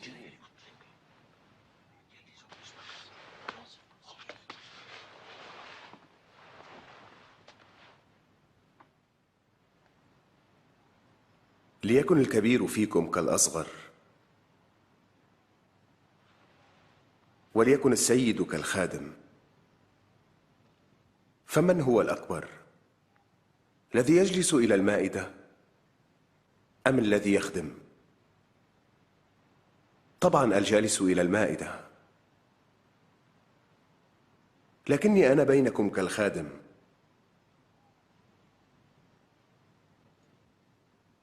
أنتم الذين ثبتتم معي في تجاربي،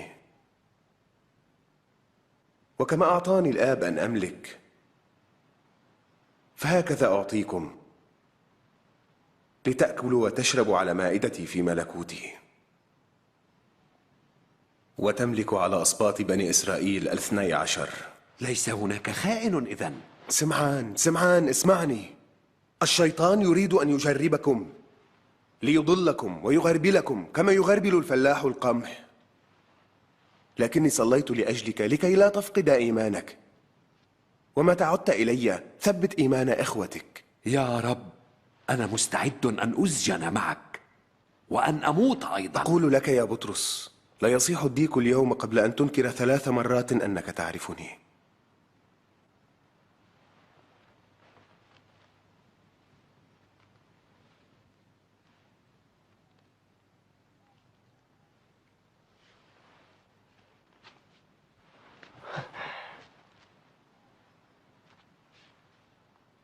هل احتجتم شيئا حين أرسلتكم بلا مال ولا زاد؟ كلا أبدا. أما الآن فاحملوا معكم زادا، ومن ليس له فليبع ثوبه ويشتري سيفا. وأقول لكم، قيل في الكتاب إنه أحصي مع أثمه، وما هو مكتوب عني يجب أن يتم. يا سيد، هو ذا سيفان هنا.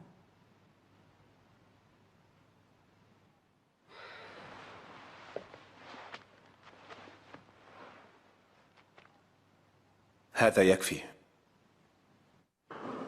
واجتمع شيوخ الشعب ليتشاوروا في كيفية التخلص من يسوع.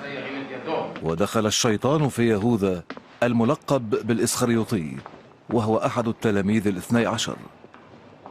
وذهب يهوذا إلى شيوخ الشعب وقادة الحرس كي يفاوضهم على تسليم يسوع لهم. وفي هذه الأثناء غادر يسوع مدينة أورشليم وتوجه إلى جبل الزيتون ليصلي. صلوا لكي لا تدخلوا في تجربة.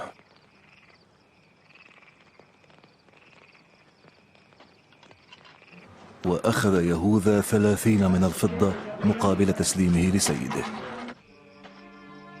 وكان يسوع يعلم أن ساعة موته لأجل خطايا البشر قد اقتربت، فصلى قائلا: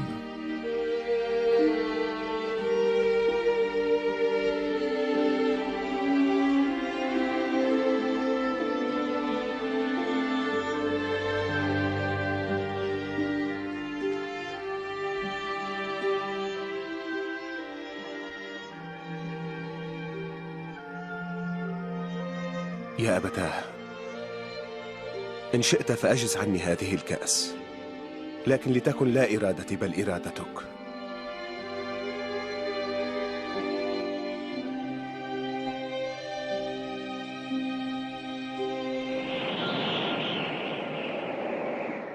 وظهر له ملاك من السماء ليقويه، وصار عرقه كقطرات دم تتساقط على الأرض.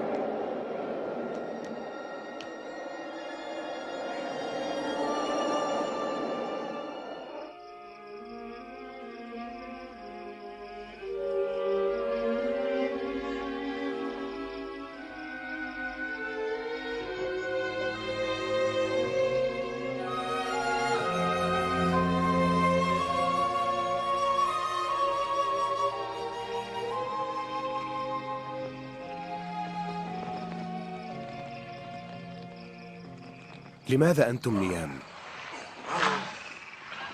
انهضوا وصلوا لئلا تدخلوا في تجربة.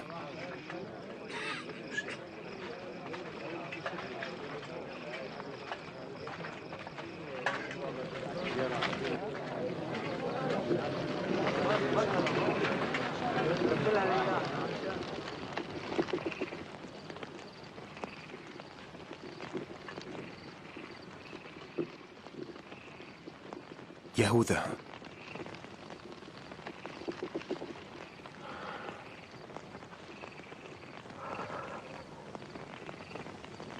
أبقبلة تسلم ابن الإنسان؟ يا رب، هل نضرب بالسيف؟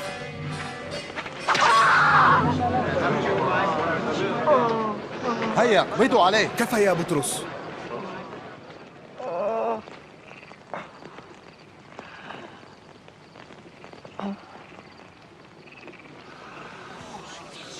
معجزة.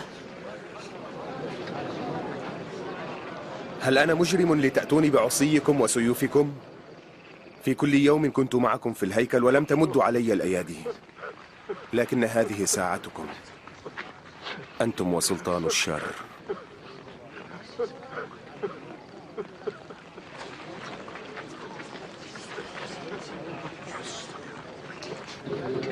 اقبضوا عليه.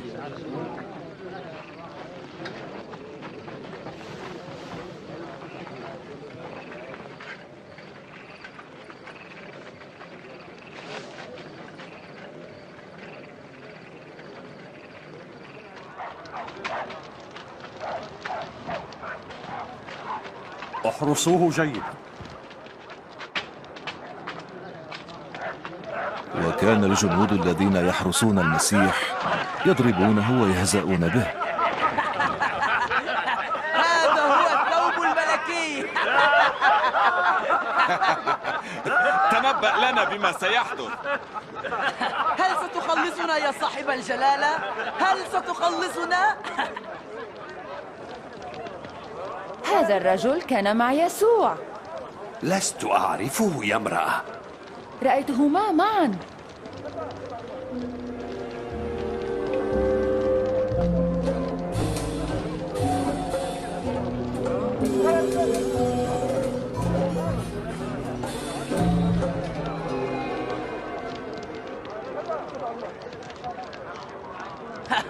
سيدي، نحن خدامك المطيعون. ما شعورك يا صاحب الجلالة؟ أنت أيضا واحد منهم. لست منهم.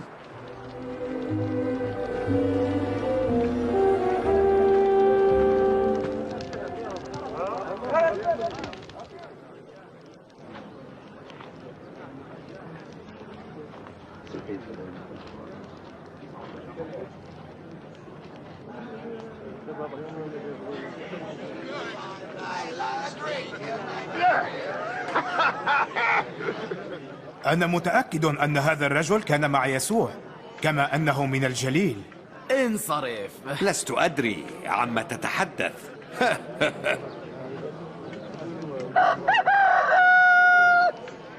عندها التفت يسوع إلى بطرس، فتذكر بطرس كلامه له. لا يصيح الديك اليوم قبل أن تنكر 3 مرات أنك تعرفني.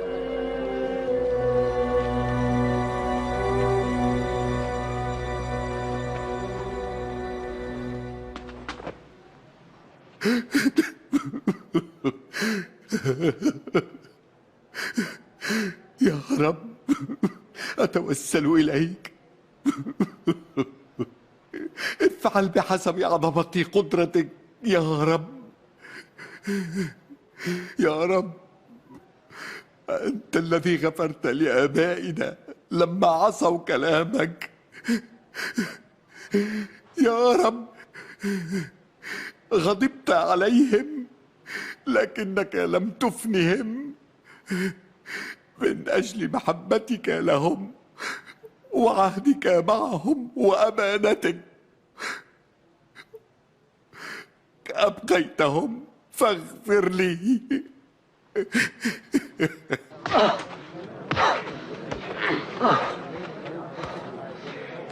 قل لي، من ضربك؟ تنبأ، من سيضربك الآن؟ كفى، يكفي هذا، هاتوه للمجلس. هيا.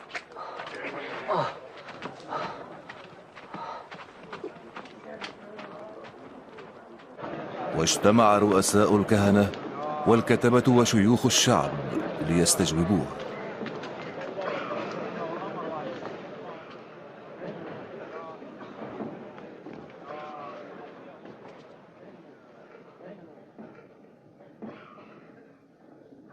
قل لنا، هل أنت المسيح؟ إن أجبت فلن تصدقوني، وإن سألت سؤالا فلن تجيبوني.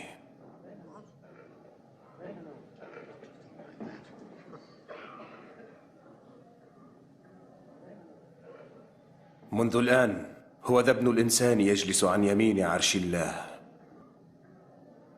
هل أنت إذن ابن الله؟ أنت قلت. ما هذا؟ كيف من يقول؟ بأي سلطان يقول هذا؟ هذا تجديف يعطيني نفسه مذنب. جميعنا سمعنا ما يدعيه.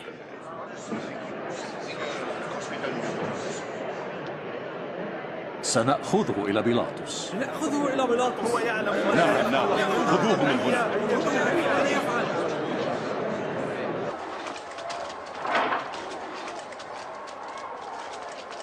تحرك.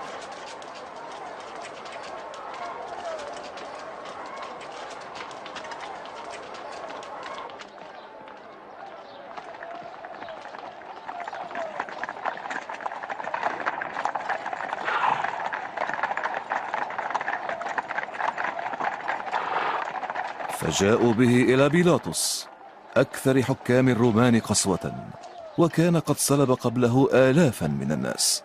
ماذا تريدون في هذه الساعة المبكرة؟ هذا الرجل يفسد الأمة بادعاءاته، وأثار شغبا في سوق الهيكل. ماذا سيكون عقابه؟ احكم عليه. لكني لا أجد سببا لإدانته. نحن وجدناه مذنبا، فهو ينهى عن دفع الضريبة لقيصر ويزعم أنه المسيح الملك. حقا؟ هل أنت ملك اليهود؟ أنت تقول. ابتدأ في الجليل والآن وصل إلى هنا. الجليل؟ هل هو من الجليل؟ بهذه الحال ليحكم هيرودس بأمره، فهو لا زال في أورشليم. هيا خذوه إليه.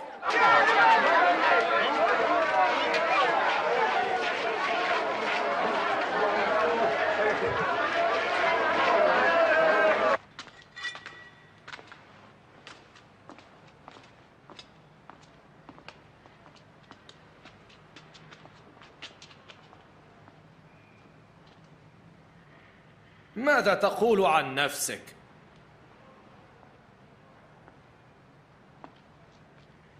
ومن هم المدعوون تلاميذك؟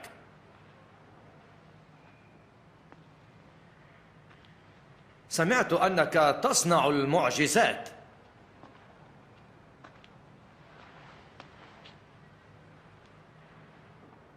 اصنع لي معجزة. يا سيدي، إنه يفسد الشعب بأكمله ويزعم أنه الملك. هذا الرجل ملك؟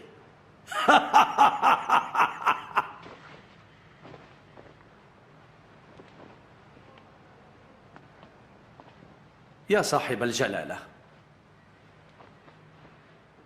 قدموا له التحية.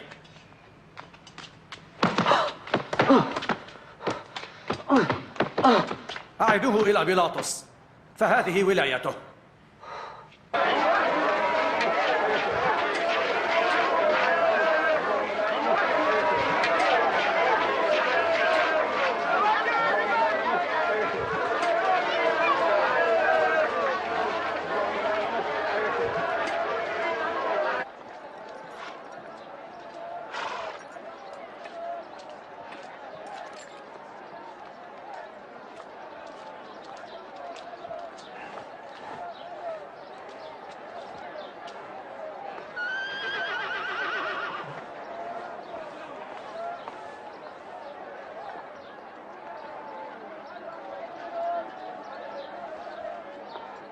لم يفعل هذا الرجل ما يستحق الموت.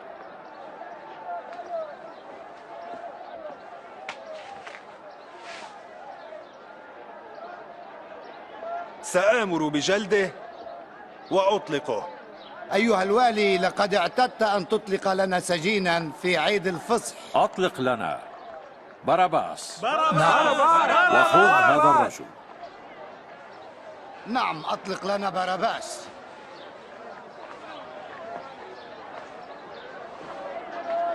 اصلبه. نعم، اصلبه. أنت وأنت اجلدا.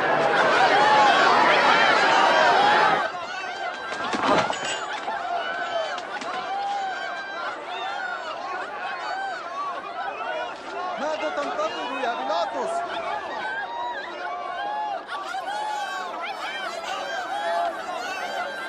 إنه يسوع.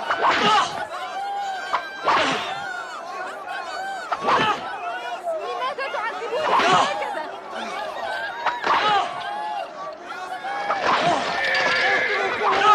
إنه المسيح. إنه لم يرتكب ذنبا.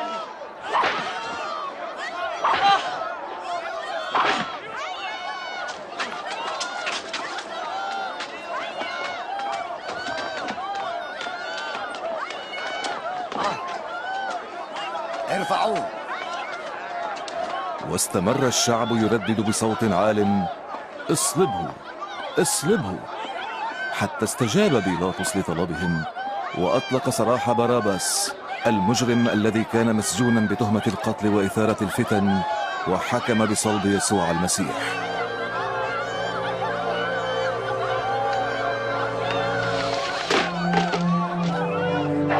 ارجعوا ارجعوا، ابتعدوا للخلف، ابتعدوا.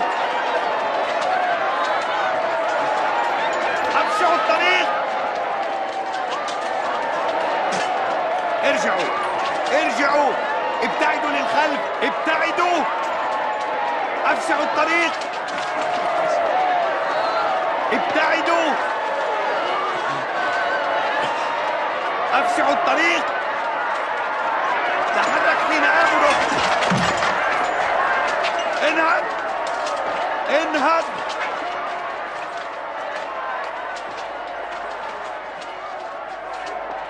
أنت ما اسمي؟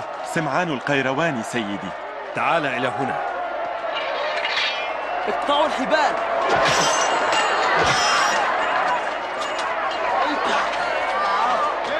احملها أنت. هيا تحرك. للخلف للخلف. اتركوه.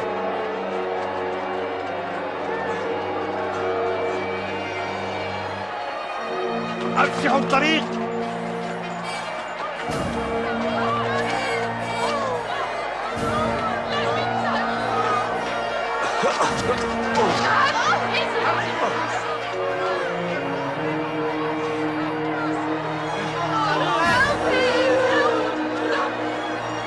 ارجعوا للخلف.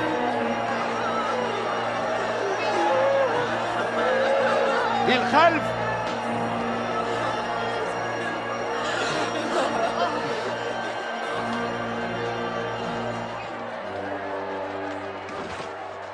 نحن نبكيك يا رب. اشرب هذا. اشرب يا رب.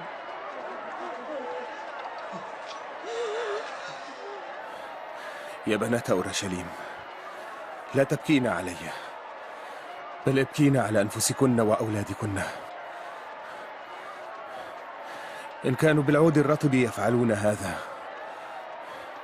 فكيف يفعلون باليابس؟ ليساعدك الله. سنصلي من أجلك.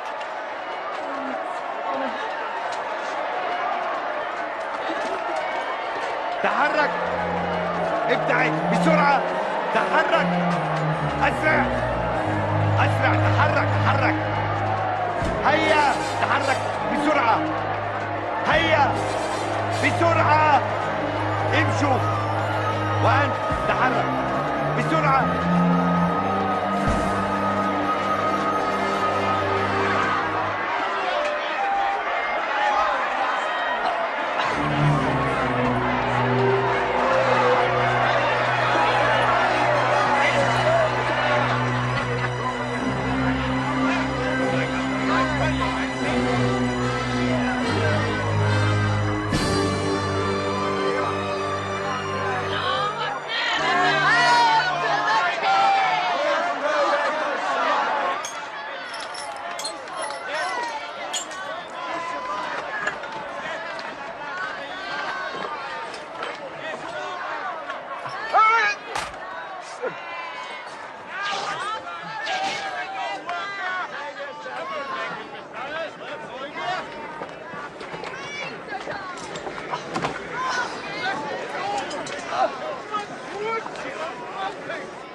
ارفعوه.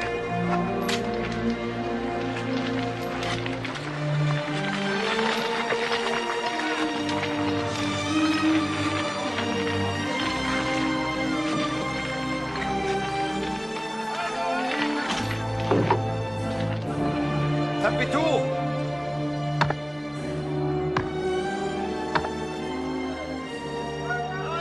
أرخوا الحبال.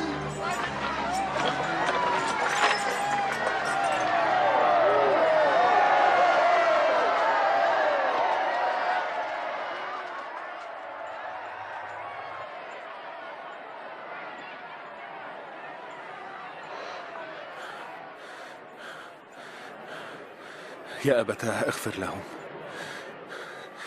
لأنهم لا يعلمون ماذا يفعلون.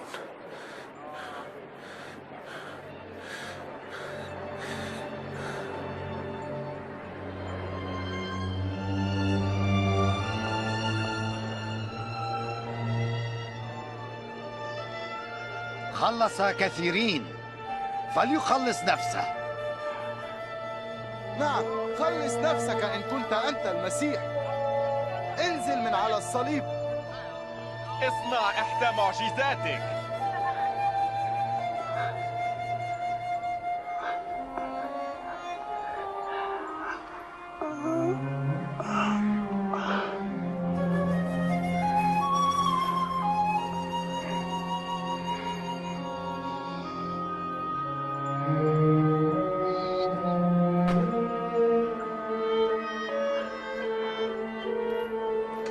وصلب يسوع بين لصين، وبهذا تم ما تنبأ به أنبياء الله منذ مئات السنين. انظروا إلى هذا الثوب الملكي. أعطني إياه، لا تمزقه. اسمعوا، فلنلقي عليه قرعة بيننا. نعم، لنلعب عليه. حسنا، لنلعب عليه. علي ب4. علي ب5. علي ب7. أنا سأربحه. بل سأربحه أنا. أيها المحظوظ، لقد ربحت الثوب. أيها المحظوظ.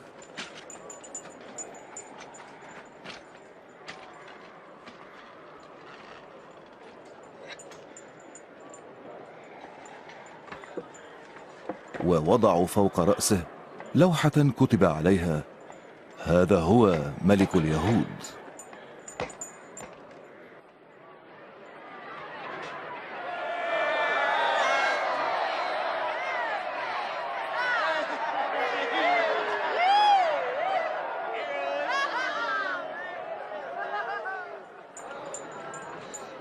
خلص نفسك إن كنت أنت ملك اليهود.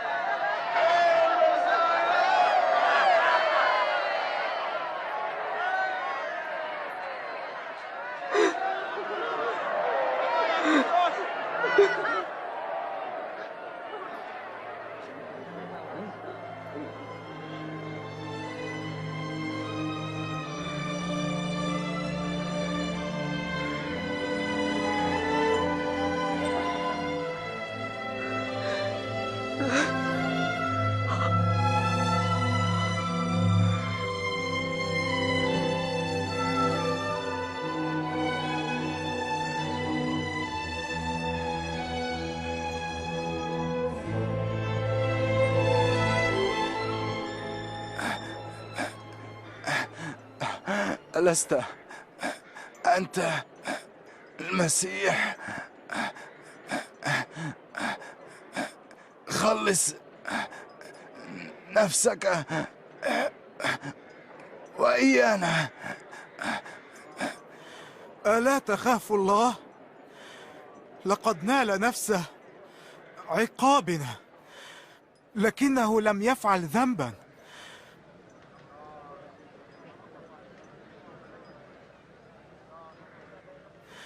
اذكرني يا رب متى جئت في ملكوتك. الحق أقول لك إنك اليوم تكون معي في الفردوس.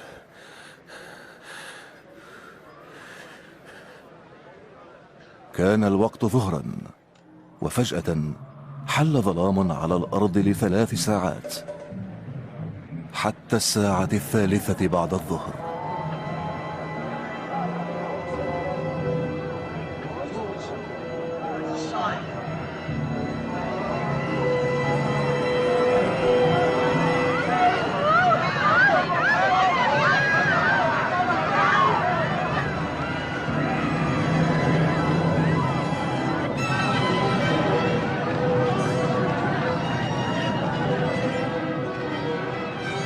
وانشق حجاب الهيكل من وسطه،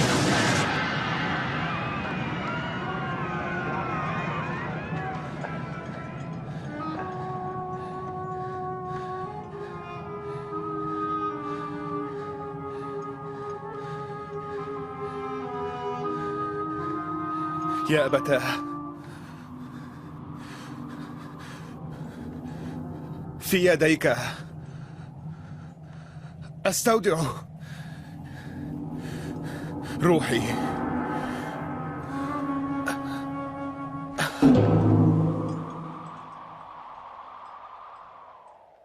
ولما رأى قائد الحرس ما حدث مجد الله وقال: مجدا لله، في الحقيقة كان هذا الإنسان بارا.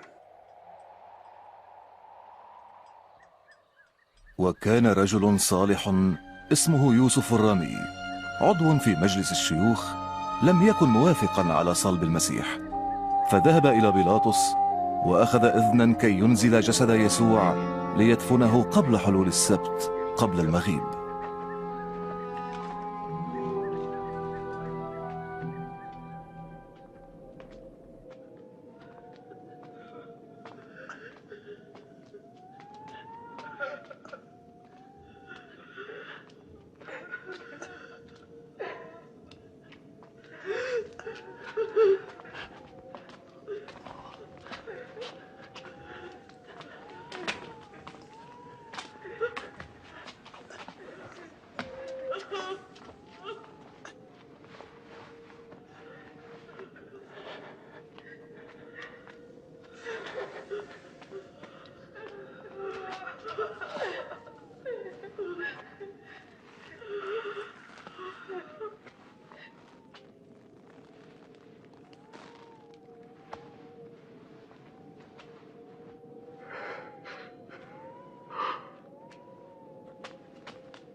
اسمح لنا، نريد رؤية جسد الرب.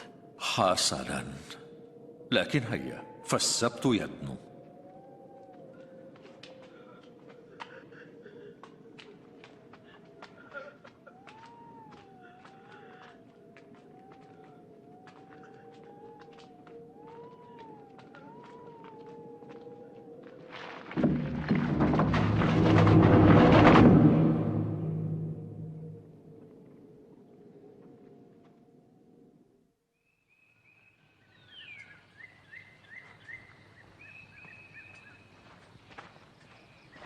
وفي يوم الأحد عند الفجر أتينا القبر حاملات معهن عطورا وأطيابا كنا قد أعددناها. ما الذي حدث هنا؟ فوجدنا الحجر قد تحرك من مكانه، ولما دخلنا لم يجدنا جسد يسوع.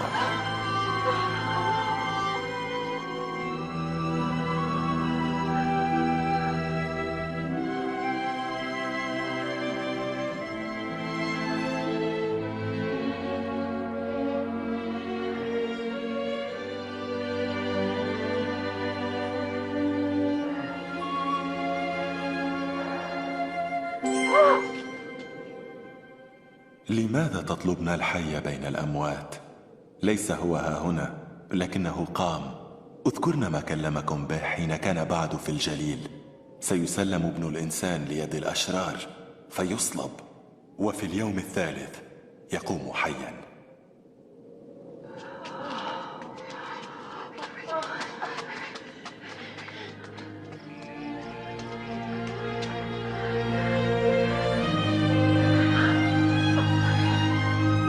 اسمعوا، الحجر قد دحرج من مكانه، فدخلنا ولم نجد جسد الرب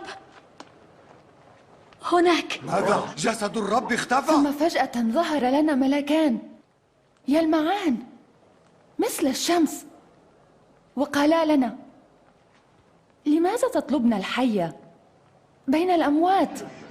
نقول الحق. هذا صحيح، صدقونا. رأيناهما. اذهبوا لتروا بأنفسكم، القبر فارغ والرب ليس هناك. بطرس، يجب أن تصدقونا.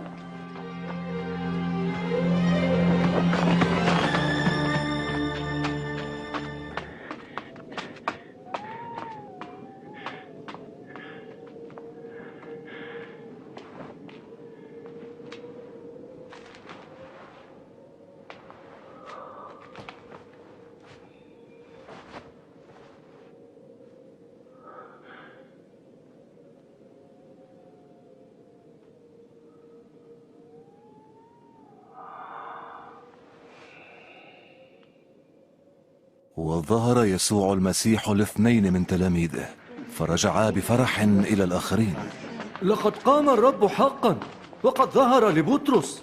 لما رأيناه في الطريق لم نعرفه، لكن لما كسر الخبز عرفناه. في عمواس، ولماذا يذهب إلى هناك؟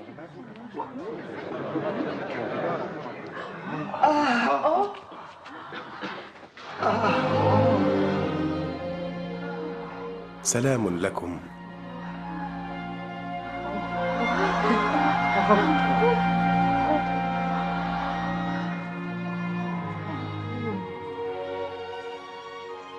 ما بالكم مضطربين؟ ولماذا تشكون في قلوبكم؟ انظروا، ها يداي وقدماي، إني أنا هو. جسوني وانظروا. الروح ليس له لحم ولا عظم كما ترون لي. هذا ما أخبرتكم به قبلا لما كنت معكم، أنه لا بد أن يتم في ما كتب عني في ناموس موسى والأنبياء والمزامير.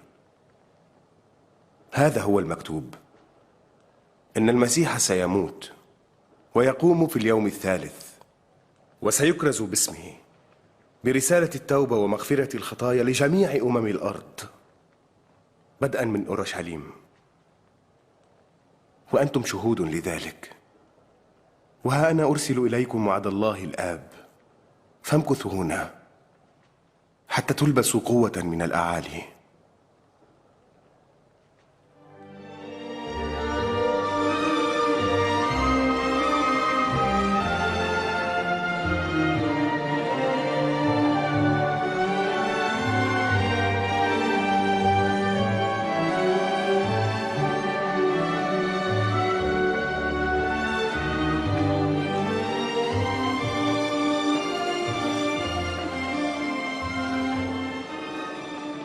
سلام لكم. دفع إلي كل سلطان في السماء وعلى الأرض. فاذهبوا إلى العالم أجمع وعمدوهم باسم الآب والابن والروح القدس، وعلموهم أن يعملوا بجميع ما أوصيتكم به. وها أنا معكم كل الأيام إلى انقضاء الدهر. آمين.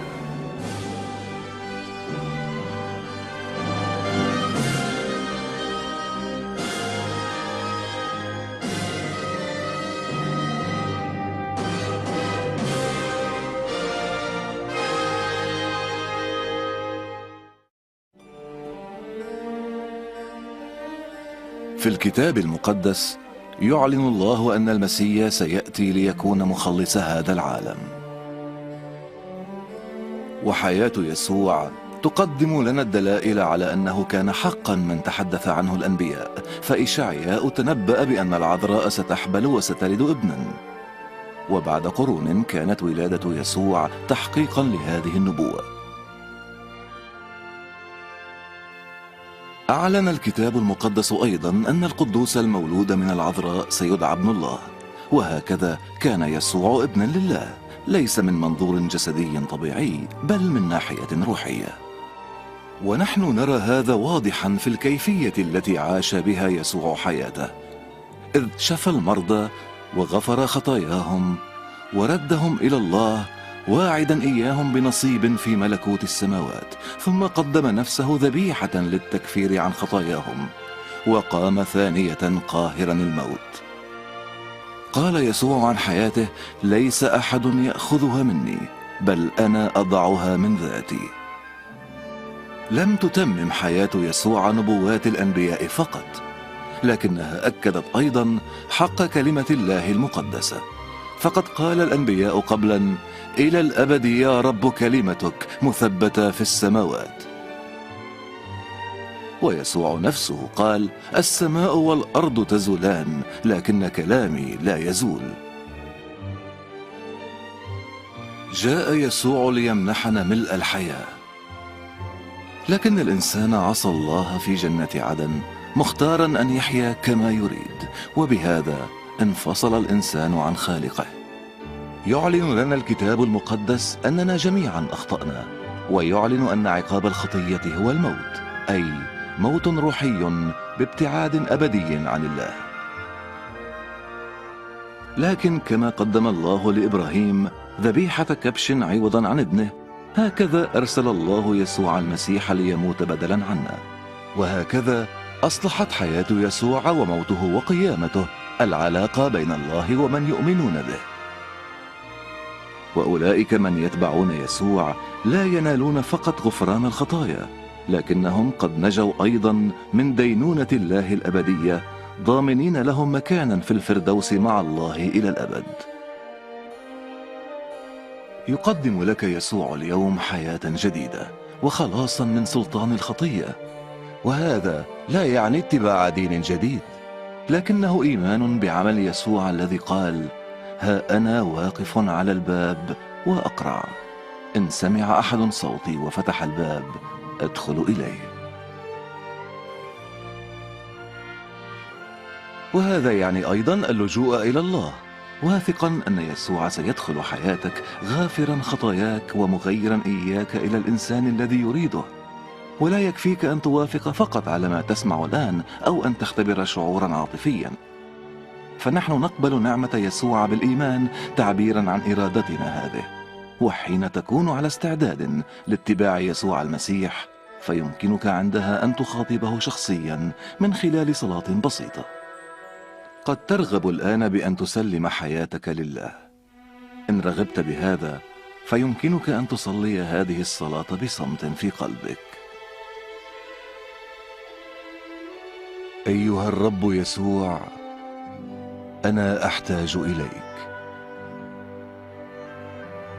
أشكرك لأنك مت على الصليب لأجل خطاياي. أعترف الآن بخطاياي وأتوب عنها. أنا أفتح الآن باب قلبي وأقبلك مخلصا وربا. أشكرك لأنك غفرت لي خطاياي ومنحتني حياة أبدية.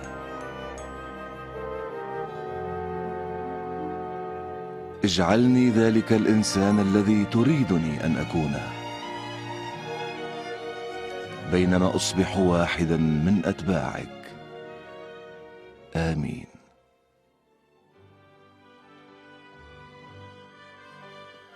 قال يسوع عمن يؤمنون به: خرافي تسمع صوتي وأنا أعرفها فتتبعني. لتختبر حياة البركة التي وعدك بها يسوع، عليك أن تتحدث إليه في كل يوم بالصلاة وأن تقرأ كلمته. أخبر عما صنعه في حياتك، والتقي بآخرين ممن أحبوه وتبعوه، وتذكر وعده الرائع: دفع إلي كل سلطان في السماء وعلى الأرض، وها أنا معكم كل الأيام إلى انقضاء الدهر.